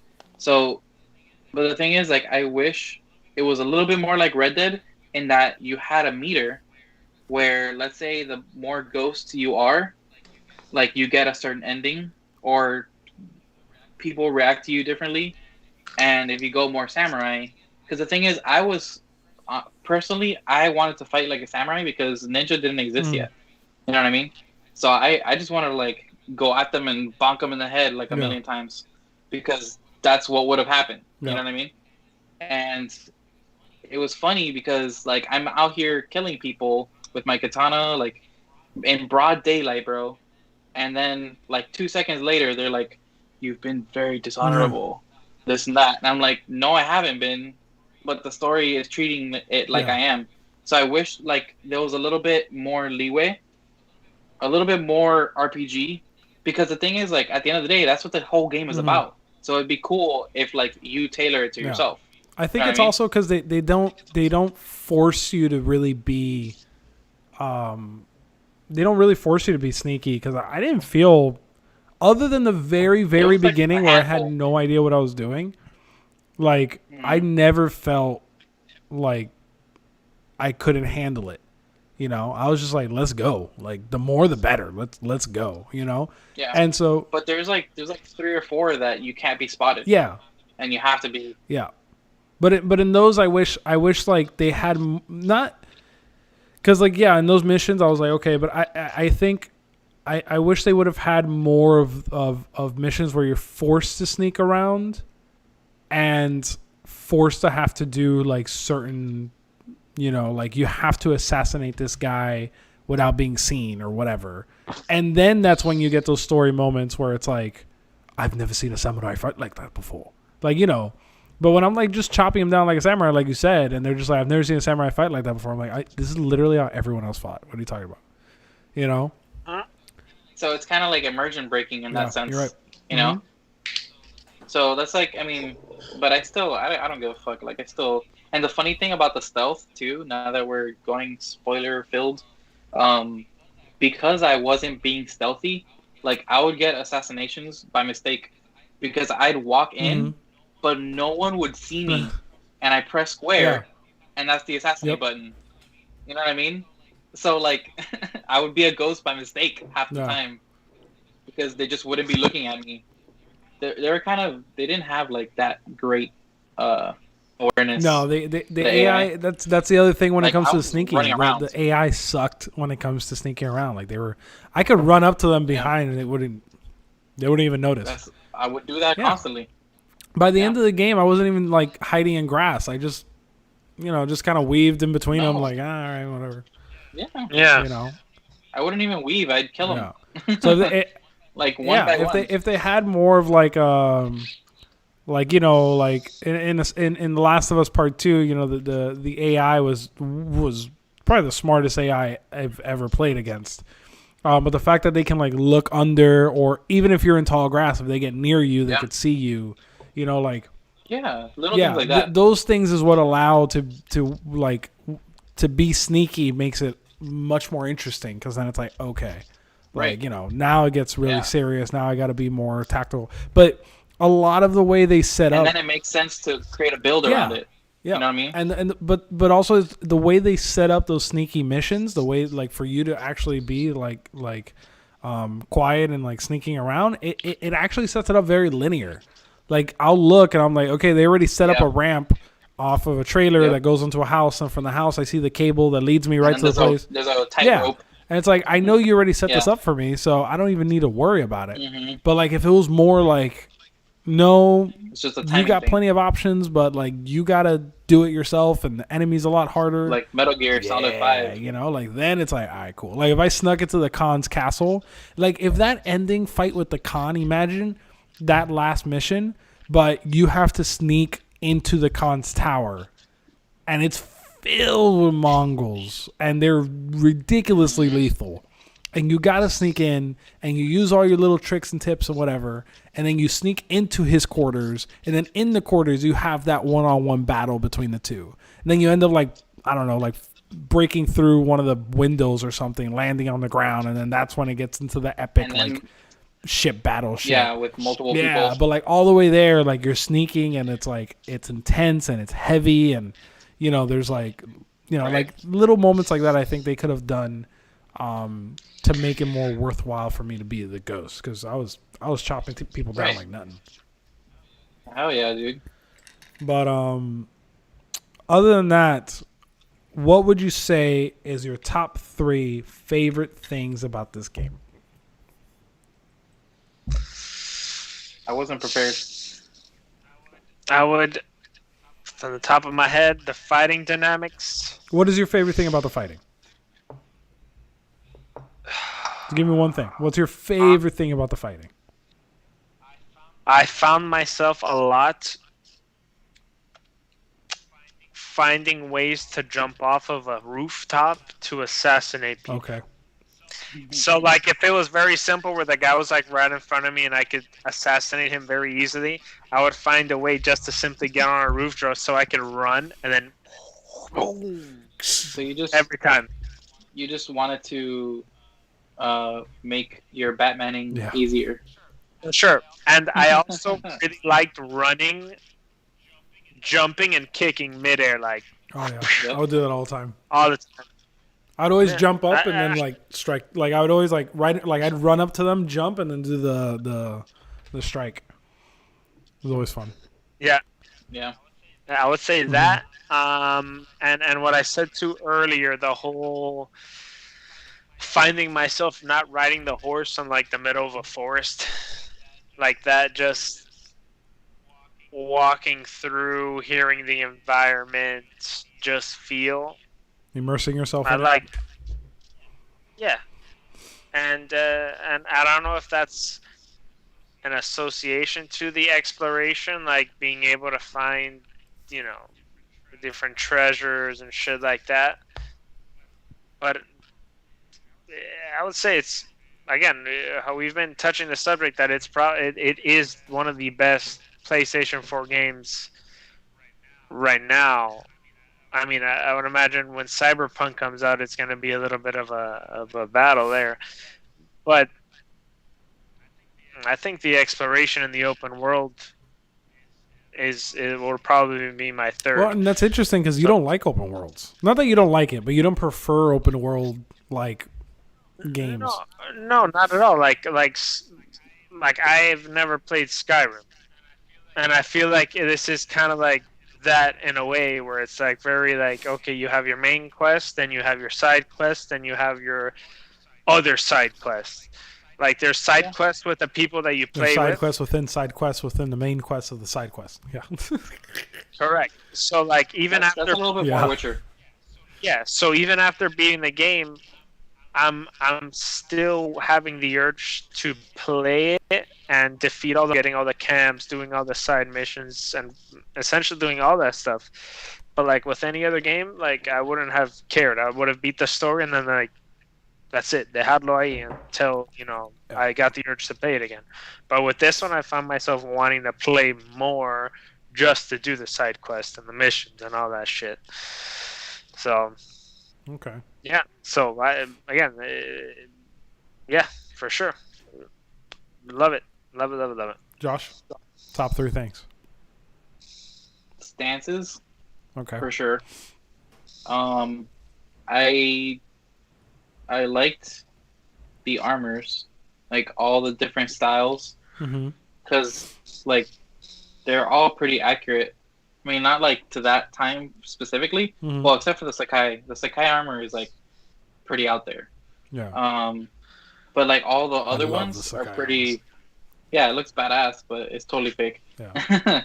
I like the armors a lot, and honestly, the exploration, like, also for me, because I mean, I love open world games.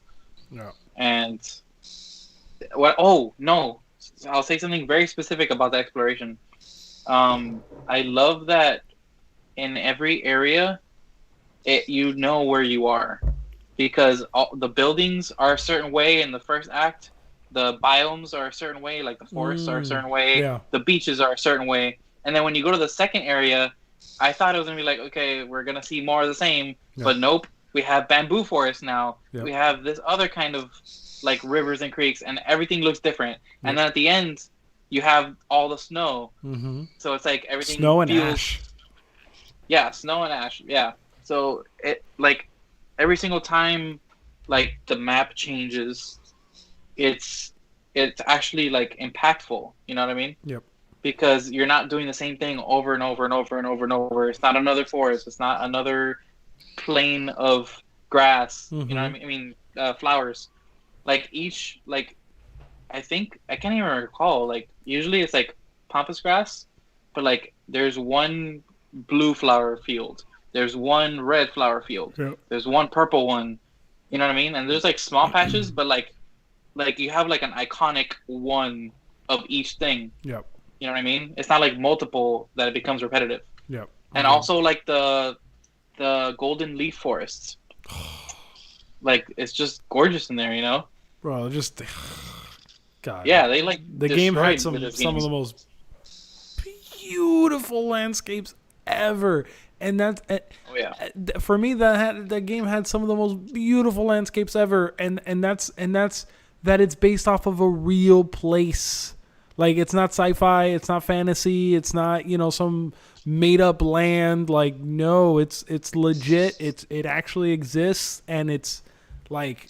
Oh God, it's Ghost of Tsushima, dude. It's gorgeous there. God. If Japan is even like 10% close to having those beautiful type of landscapes, like then it's one of the most beautiful places in the world. Because that probably more because Tsushima is a tiny island. Yeah, it's insane. Yeah, like I would love to go there now specifically. Well, the real Tsushima is super mountainous. They had to take some leeway.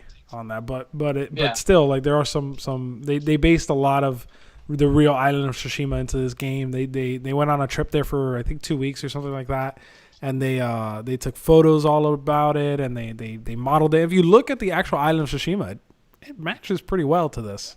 They did a really good job at it. I think personally the top 3 things for me is the fighting mechanics. And very specifically in the fighting mechanics is just I guess it would be the satisfaction of like killing a Mongol. Like the animation of it the feeling of it, just the way that the controller rumbles and the way the sword, like you feel the sword entering their body and leaving it. It's exactly. It has weight.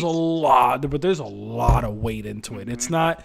I don't feel like I'm just pressing a button. Like I feel like I'm digging my sword in there and sliding it out, and then like the way the animation is, where like it's not they just fall down and die. No, they're like, and they go down to their knees and they fall, and like just that whole, like, it's so satisfying. Don't always die. You have to sometimes end their suffering. Yes, and they're like crawling away, and you're just like, yeah.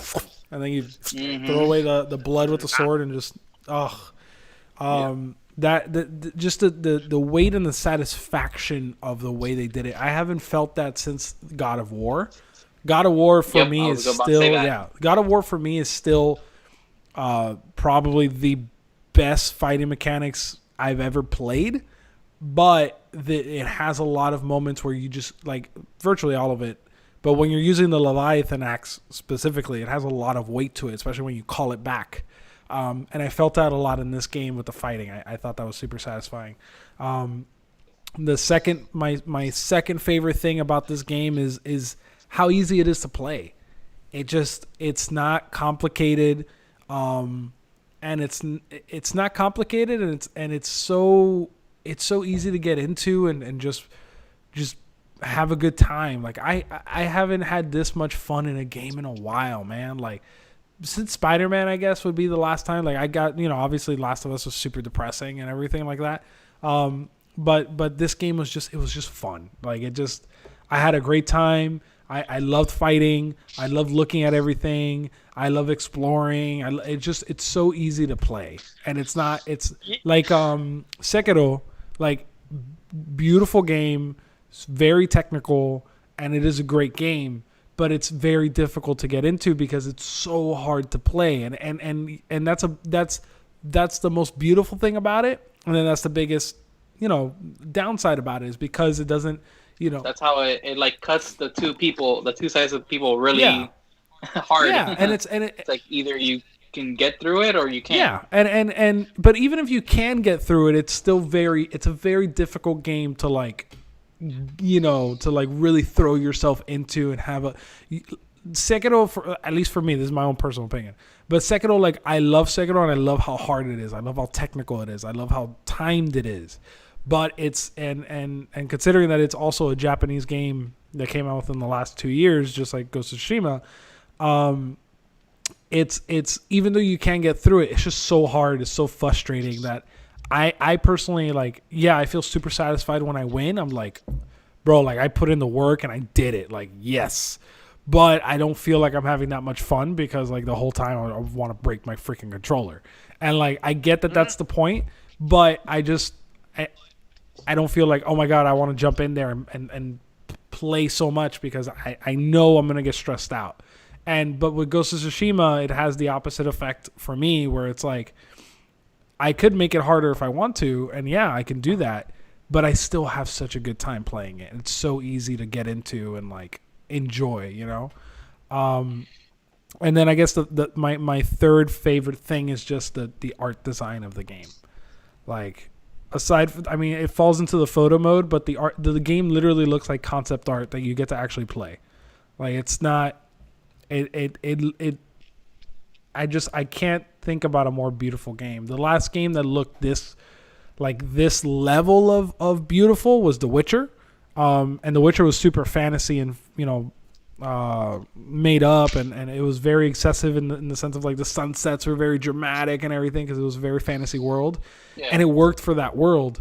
But it's so hard to pull off something that's so grounded and real and make it look so beautiful without looking like it's overdone or oversaturated, over excessive done. No, it looks natural, but man, it's just one of the most beautiful games. I had moments like John where I would get off my horse. I'd see a beautiful field, and I would just get off my horse and I'd just walk, and I would just pan the camera around and just look at everything and just, like, get into position and go into the photo mode and just play around and just enjoy the atmosphere. It was just, oh man, I can't wait to platinum. It was very much same. It was a very much a breath of fresh air after Last of Us 2, where we were all the shit that we went through, and I We think went through a lot, to be man. able to, yeah, to be able just to like chill and sit down without having to worry about a fucking necromorph. I'm necromorph. Listen to me, a fucking You clicker. played Dead Space coming recently out or of- something?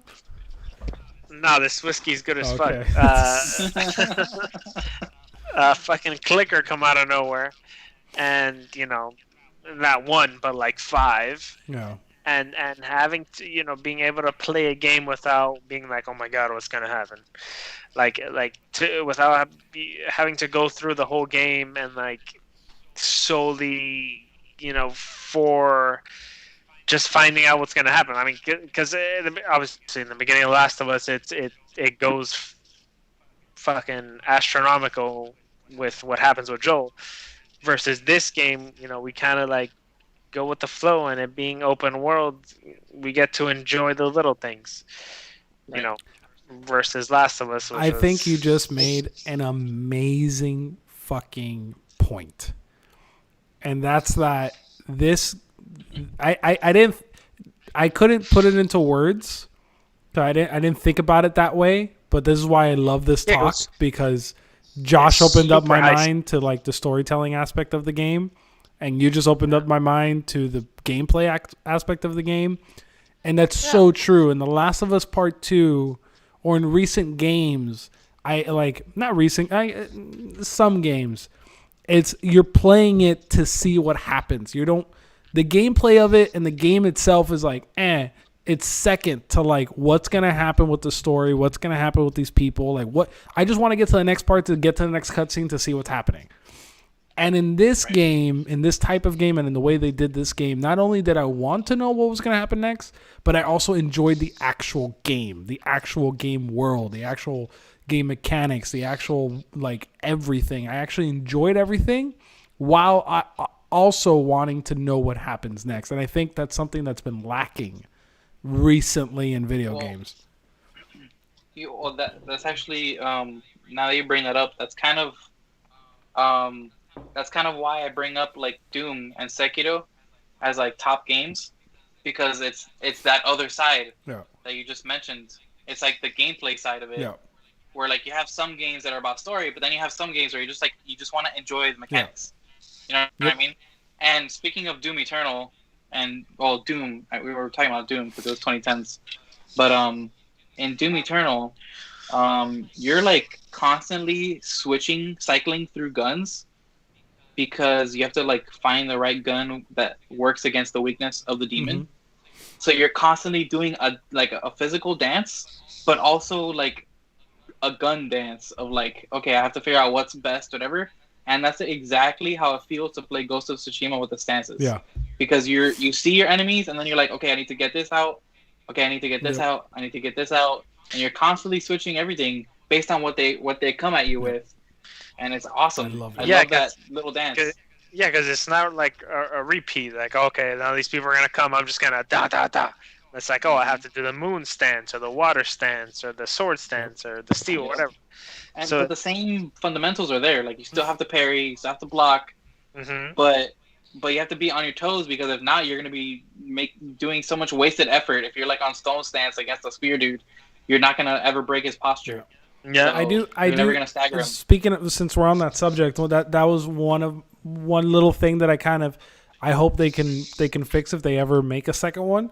And I actually want to touch on that point about a second one, but one of the little things, like I kind of wish the way you switch stances was done a little bit smoother, because I just felt like every time it went into like slow motion, every time I'm switching a stance in the middle of something, like, it does help the gameplay because it allows me to have time to switch, but it just kept taking me out of the momentum of it, like in certain moments. So I kind of wish, like in the same way of God of War, where you press triangle and that automatically switches to your chains or your Leviathan axe or your fists, and you just with one button you could switch real quick on the spot. I kind of wish they had maybe even like switch it to the D-pad and then like map the R2 to something to switching to something else like arrows or whatever. But I kind of wish they had moments like that where I could just like go from here to here to here, like just in a switch of a button, just boom, and then it keeps my momentum going. Because the slow motion was dope on some moments, but a lot of the times, like when I'm fighting multiple people at the same time, like I want to keep that momentum going and switching up and know what the next step is. But when I'm like R2, switch, jump back, R2, switch, jump back, every single time, it kind of got a little junky. Yeah. But that being said, they were really ambitious with the amount of options you have, because you have you have R2 to switch all your stances and switch your throwables. You have L2 to switch all your different your arrows and your other gadgets and like all this other stuff. And then you have the touchpad that also allowed you to bow, allowed you to put away your sword, allowed you to play the flute. Like there's a lot of and the guiding wind. Yeah, and the guiding wind. Yeah. There's a lot of different. They definitely took advantage of the PlayStation platform. Definitely. Yeah, man.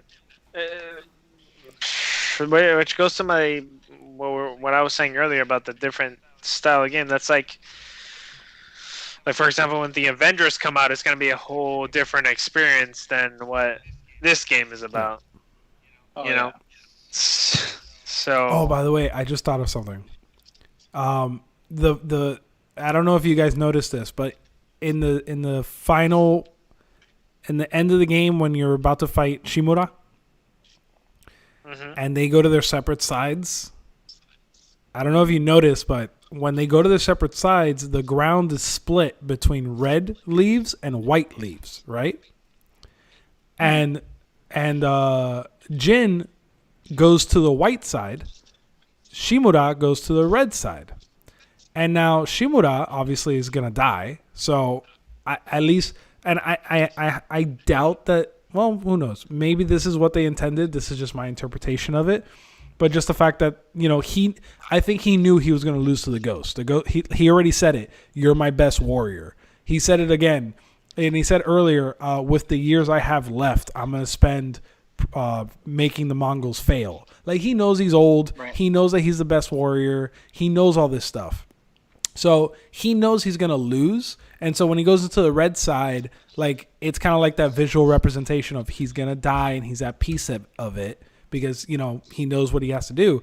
But then also when they go to those separate sides, my favorite thing is when they go on the separate sides and they sit down, those leaves spread out. And when they do, it kind of looks like a circle. So it almost mimics the yin and yang sign. When you look at the red and you look at the white, and then they're in two separate spots, and both of them like make the circle around them, like it spreads those leaves, and it makes like the yin and yang logo. And I thought I'd see it again. I don't know if maybe that's just my interpretation of it, but it did present it that way. And if somebody did come up with that, or even if they didn't, I just thought that was so genius to like.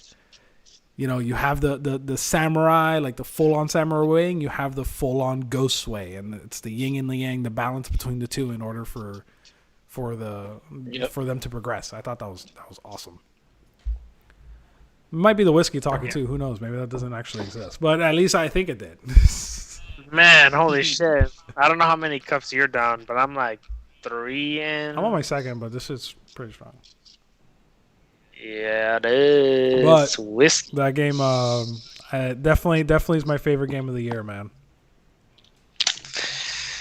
I think yes. I think Last of Us is gonna win, but for me, it's my game of the year. I agree. I think. I agree. It's definitely. Well, then again, look, we still have Cyberpunk. I think it's gonna be counted towards next year's. Yeah. Well, I think it's past the cutoff date. Yeah. But because it comes out November 19th, and the cutoff date was November 15th last year. I think that the thing is that The Last of Us, I still think should be game of the year, only because it masters virtually every aspect of a video game. It masters the graphics. The graphics are incredibly done. Like, the facial animations are years ahead of what Ghost of Tsushima looked like. Even though Ghost of Tsushima's animations look great, the motion capture and everything of The Last of Us was like, it looked like next generation. It's another league. Yeah. The mechanics of The Last of Us were amazing. The level design was amazing. And although we don't like we might not like some story elements of it, the story structure was still great, even though it did lack in some things and it did have some bad pacing issues with certain things. Still, it was a really in-depth, strong story. It had amazing graphics, amazing level design, amazing mechanics, motion capture. It had a full-on like arc storyline. Like it mastered everything of a video game. And although I don't agree with certain ways they did it, I still think it is a game. I think it does deserve Game of the Year for that fact. But as far as my favorite game of the year, goes to Ghost of Tsushima. So I think technically, award standpoint, I think Last of Us personally will win, and I personally think I still think it deserves it because it's not a bad game in any possible way. But Ghost of Tsushima is definitely my favorite game. Like, I would jump on Ghost of Tsushima like anytime, whenever. Let's go. I want to play. Hell, I'll replay it. I don't understand. That's one thing I don't understand. They don't have a New Game Plus yet. That should have came out on launch.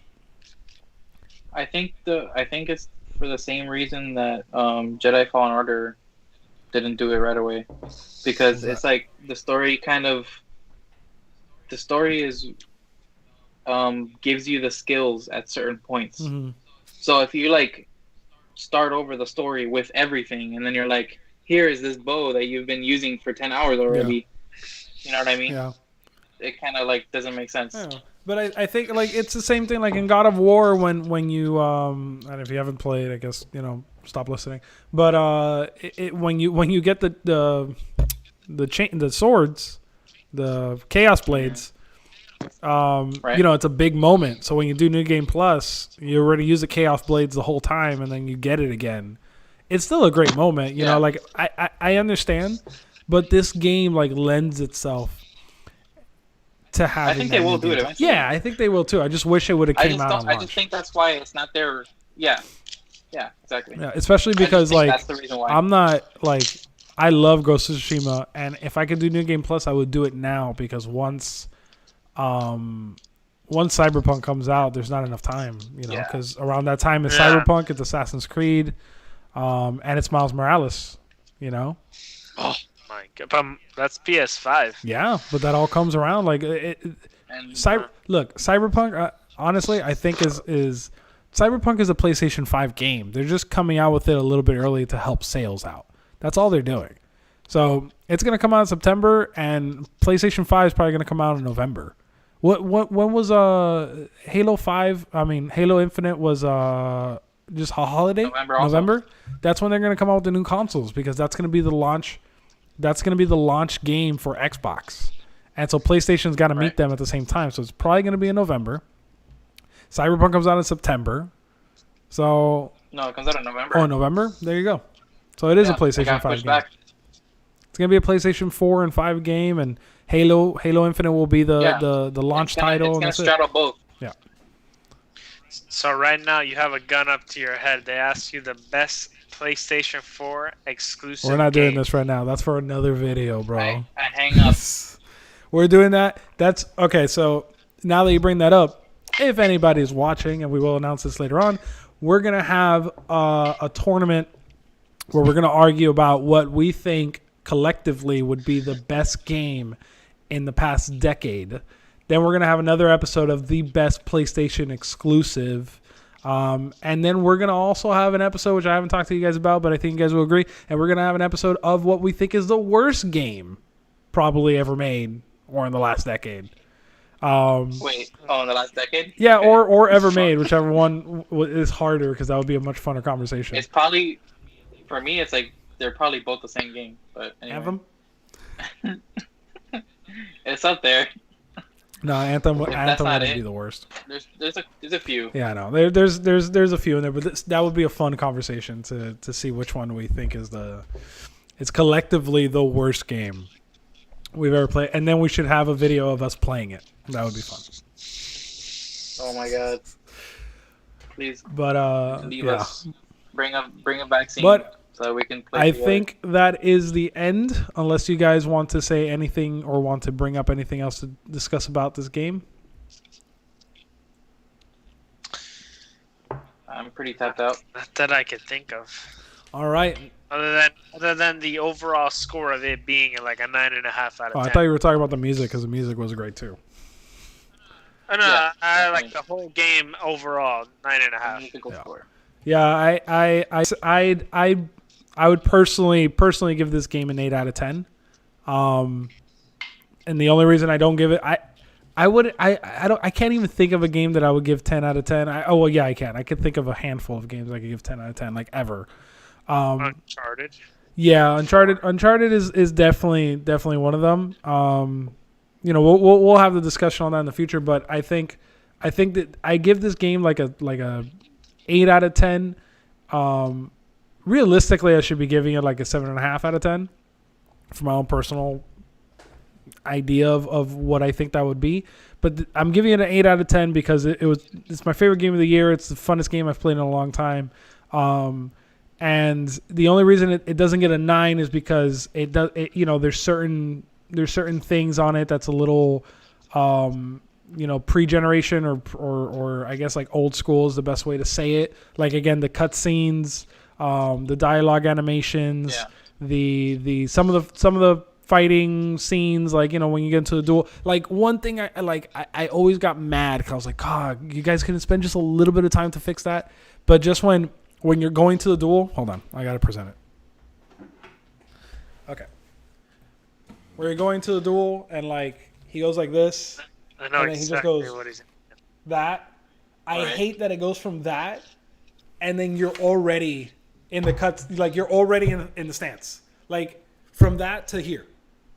Like they couldn't just spend the extra like 2 seconds for me to stand there. They do this, and then it just starts off with me like pulling out the sword and like from that position. You know what I'm saying? Yeah. Like they did a lot of those where it's like it would just cut from one moment to another. Yeah. And I was like, I just wish they would have like just made it one moment, where it's like, okay, it opens and then you see him pull out the sword and lock in. That's it. Little things like that. There's actually one thing we didn't talk about that I thought about talking about, which for me personally, I'm okay with it because I have a lot of Dark Souls, Bloodborne, Sekiro experience. But how do you guys feel about no lock-on? That was my con earlier. That when I would play, I would get stuck behind a tree or stuck on a wall. Like my camera view would get stuck, and without that lock-on, it was a pain in the ass at times. But a lot of the time, I was okay with it. Okay. It didn't really bother me. I think personally at the beginning I was kind of thrown off. I was like, it feels like it needs a lock on. But the way the game works, I'm okay without the lock on because it's all like because I know what, like for example, if I'm fighting. One thing that the developers said when they were making the game and you're fighting the Mongols is they wanted you to feel like you were being surrounded by wolves. Like a pack of wolves was surrounding you and like you're being surrounded and you feel like you're getting backed into a corner. And I love that because I don't like when games when game AIs wait for you to kill someone and then they're like, okay, then I'll attack. Like I like that they attack while you're attacking someone else, like and they feel like it. But with this game, because it gives you that little hint of like, oh, they're about to hit you, with the little blue light that you can block or the red light or whatever. Or the red, and since they have a lot of little things like that allow me to be able to be like, okay, I need to move. Yeah, or little visual cues. Or I don't know if this will give you PTSD, but dosha, whatever they fucking do with the stupid freaking arrows. I fucking hate the arrows. I hate them all. Dude, I hated them so much. Dosha! I would literally run up to them and stab them, and as I stab them, like, Dosha, motherfucker. Like, piss me off, dude. You see, that gave me a flashback of, like, the Arkham series. Like, what do you do in the Arkham series? You fucking kill the people. You take out the guns first. The guns first. Yep. Take out the arrows first, and everything becomes a little bit more easier. Yeah, but again, like, the way that the game allows you... have to be careful because they'll chase you. Yeah. But the way that the game, like, kind of informs you, like, you hear, Dosha, you're about to get shot by an arrow. Dodge. Oh, you see the red light? Or you see them ducking. Yeah. Or you see the red light, okay, you know dodge. Or you see the blue light, okay, you know block. So like the fact that it gives you those little hints allows me to play without needing the lock on. But if it didn't have that stuff, Right. oh no, yeah, I need a lock on because if not, like there's no way I can get away from it. Yeah, and the thing is, some people. I mean, like I said, I'm okay with it, but I brought it up because I saw like on Facebook, I follow the Ghost of Tsushima page, and like it's a clear like 50-50. Like some people love it, some people hate it. No, it's a great And, point. Like the reason they hate it is mostly because like it's hard, like not hard, but like you have to go out of your way to point your attack at the person. So sometimes you miss without wanting to, but like that sucks. But it's actually more freeing to have no lock on when you're getting surrounded. Like in Bloodborne or Dark Souls, any of those games, like as soon as you're surrounded, the worst thing to do is locked on because then the camera will be like this. You don't know what's happening behind you. Terrible. So you don't want to have a lock on. But as soon as you go into a duel in this game, it does a soft lock on for you already, and you don't need to touch the camera And at all. that's where I don't like it. Really? Yes. Because, well, at the very least, I wish there was an accessibility option for me to turn it off.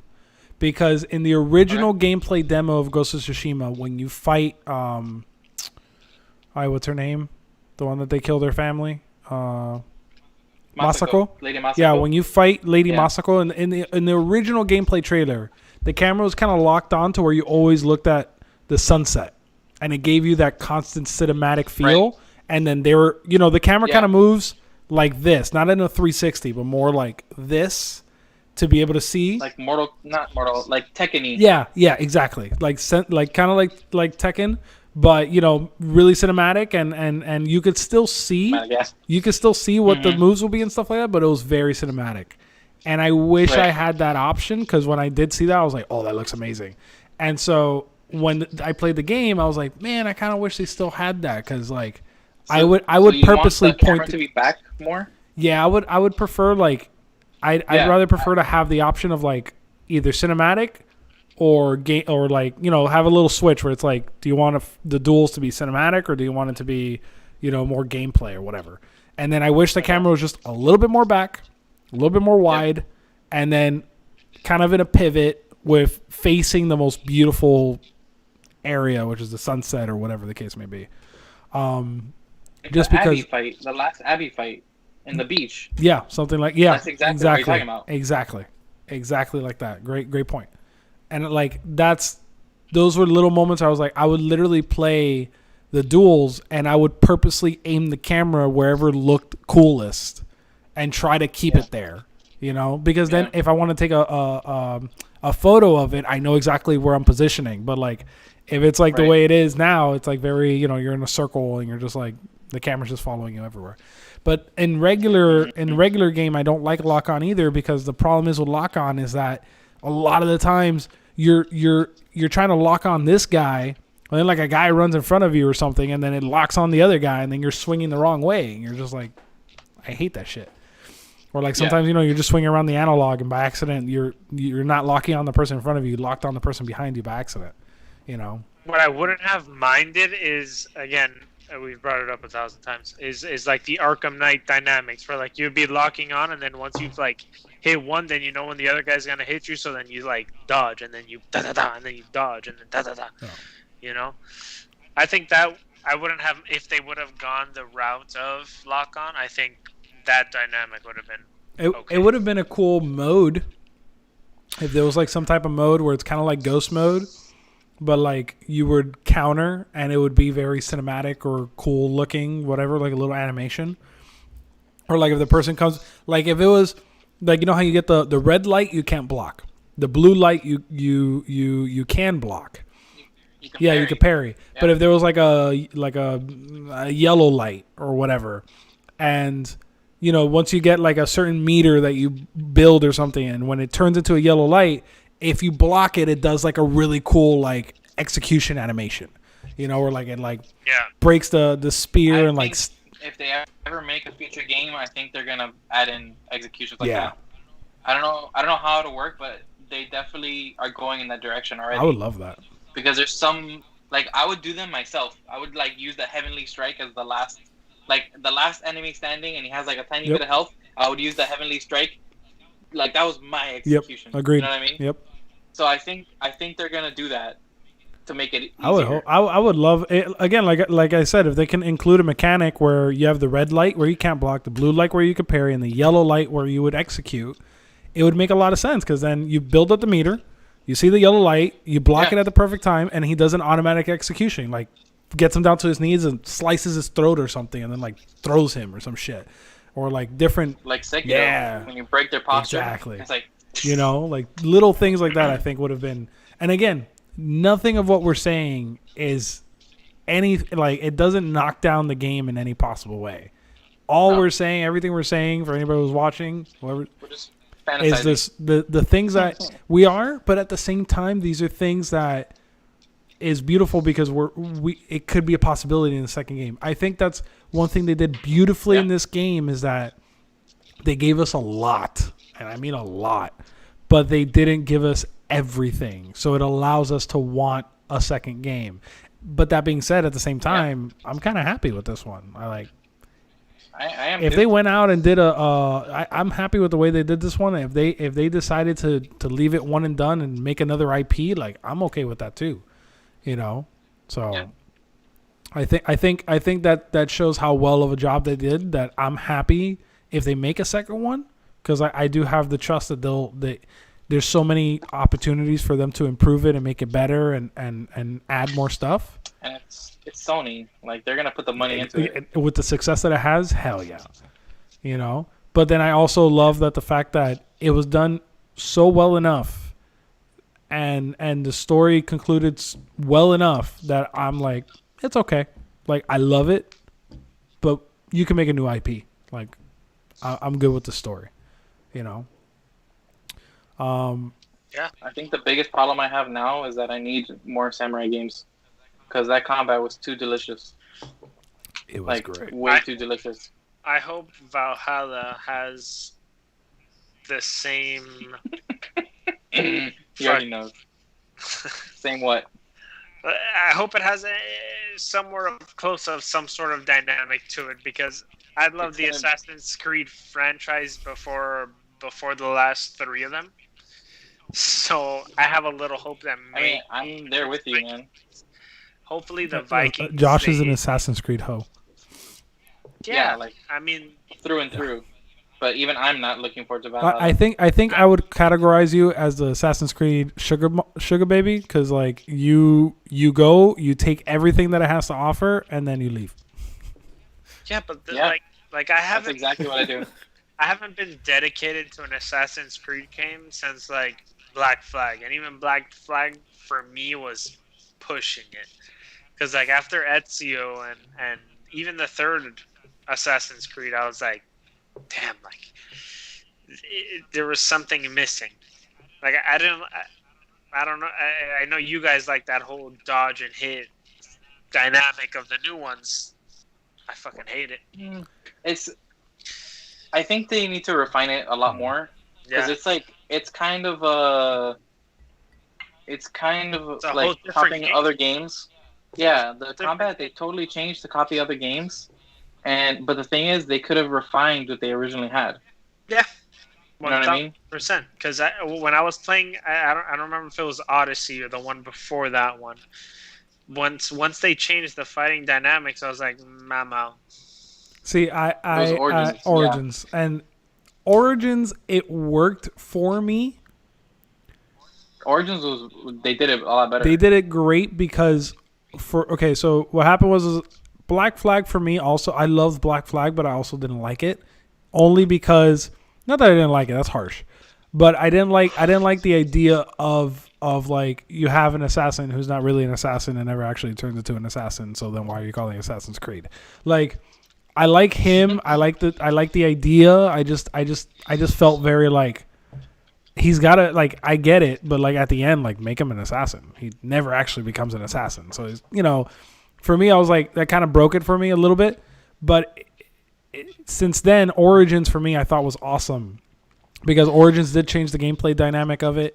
And yeah, I do like the dodging and stuff, but I only like it if it's satisfying, if it feels like there's weight to it when I'm attacking. It doesn't. I don't need it. I don't like hitting. That's some things I didn't like where it's like, you have to hit them 30,000 times to kill them until you get to the end where you become more powerful. But in Origins, what I really liked about it was you had the customization of really fighting the way you want to fight. If you want to fight with a shield, you can. If you want to fight with double swords, you can. If you want to fight with a hammer, you can. If you want to fight with a spear, you can. You had a lot of options. And that's why I didn't like an Odyssey. Where in Odyssey, like, you couldn't even have it. You couldn't even have a shield. Like, you're a Spartan. They restricted you. You're a fucking Spartan and you can't have a shield. I know. Like, I know. What? What kind of a Spartan is exactly. that? And, Assassin's Creed, that's a conversation that we got to have too, because, then there's the whole abandoning the what thing? abandoning like the Desmond Miles and now now you get to be a boy and a girl because, it's politically correct instead of making it a story. If you want to make it a girl, fine, make it a girl, but like, I don't have to switch, just make it a story. Like, Yeah. I kind of wish, like, in that aspect, I wish they would just make a new IP in history or whatever, and like you could switch and make it a full-on RPG, like 100%, and then stick with Assassin's Creed normal. But no, you know what I think they should do? I've been speaking to Ralph about, like, every 6 months. I'm like, damn, because they really do like the mythological shit really well, like graphics wise and like the ideas, the way they like tie the mythology to the gameplay. It's cool, but it's like completely out of the world of Assassin's Creed. You know what I mean? So what I think they should do is they should have their fantasy game and then bring back Assassin's Creed to Earth. You know what I mean? And then do both things. You're doing both things. It just doesn't mesh well together. Honestly, they can stick with doing that fantasy stuff, and then Sucker Punch just makes all the Assassin's Creed games we ever want, because this was it, man. There you go. As a matter of fact, when Taka dies and Yuri, like, they're talking, like, right before he gets the ghost armor. Oh, no, I'm sorry. Before he gets the ghost mask. And she's like, Taka made something for you. And, like, and then she presents it to him, but you don't see it yet. Like, it's kind of, like, hidden. In that scene, I was like, bro, watch it be an Assassin's Blade. And I was like, it felt so Assassin's Creed because this guy was a blacksmith. He died. He left something for you. What a perfect moment to be like, he designed this special weapon so that you can be silent. No samurai ever had anything like this. And then it's a freaking hidden blade. Like, that whole time I was just like, oh my God, like, that would have been awesome. This is such an Assassin's Creed moment right now. But, but again, like, I'm perfectly satisfied with this being my Japanese Assassin's Creed game, like, by far, I'm satisfied. I don't need them to make it anymore. Yeah, I'm good. I don't want them to, because if they do, I'm afraid that it's like, I'm gonna play it. I'm gonna be like, it's not gonna be anything in comparison. I don't know. Yeah, it's gonna be nothing. I don't know. You could tell you could tell that they loved the Japanese samurai culture in that time. Like, they put effort into making this beautiful, man. And like, just fucking Kurosawa mode. I can't wait to play again in Kurosawa mode. Now that I play regular, I played a few times in it. I would like, whenever I would do duels, sometimes I would put it on for a little bit and just enjoy it. But I wanted to see the sunsets and all that. So now that I got it, I'll play the Kurosawa mode next. That's why I did I did the beginning of the game in Kurosawa mode as like an intro. Like reading the first chapter, and it's like super like stylized. And then I went back to Kurosawa at the end. In post game, not the end, after the end, to like just ride around, because the thing is, I've seen the whole island already. I wanted to see it all in color. Yeah. So now that I've seen it all in the art style that they wanted, then I went in Kurosawa mode and just rode around collecting all the items. That's probably what I'm gonna do. And doing whatever. So it was nice like that. Yeah, man. And even doing some fights, you have to read the body language a little bit more, because it's hard to tell what color is coming at you, like the red or blue. But it's still doable. Yeah. And it looks super cinematic, so it makes it really fun. And the crackling, like it sounds like Yeah. it's a totally different audio. It's awesome. Yeah, that's the thing about the cool sound mode. It's cool. It's not just a filter. It's like Right. it's the audio, it's the way it's filmed, it's the way it's shot, like just It everything has about like it. the film like imperfections all the time. Yep. It's awesome. Yep. I love it. It's great. Alrighty, boys. I think that's pretty much it for the Ghost of Tsushima spoiler-free and spoiler talk. Thank you guys so much for watching. Whoever's still here, I know we still have 5 viewers. Thank you so much for watching. For whoever joins us after the live stream, we love this stuff. I think this is our 3rd video, and I've been having a great time with this. The next video will probably be about the what we think is the best game of the decade now that the generation's closing out. And I'd also like to do a gaming world video where we can just talk about what's going on in the gaming world, our thought process on the PlayStation 5, Xbox Series X, where we think that's going, and what we're looking forward to in the future as well. Especially with Ghost of Tsushima, I'm really excited to get the PlayStation 5 and see what enhancements they'll have for it. This game was already gorgeous, so I can't imagine PlayStation 5. Maybe 60 frames. Maybe imagine ray tracing on this thing. Yeah. So we'll be discussing that in future videos. We'll be discussing our favorite games of the decades, our least favorite games. We're going to be talking about a bunch of different stuff. And again, thank you so much for watching. This concludes our spoiler-free and spoiler talk review of Ghost of Tsushima. Thanks, guys.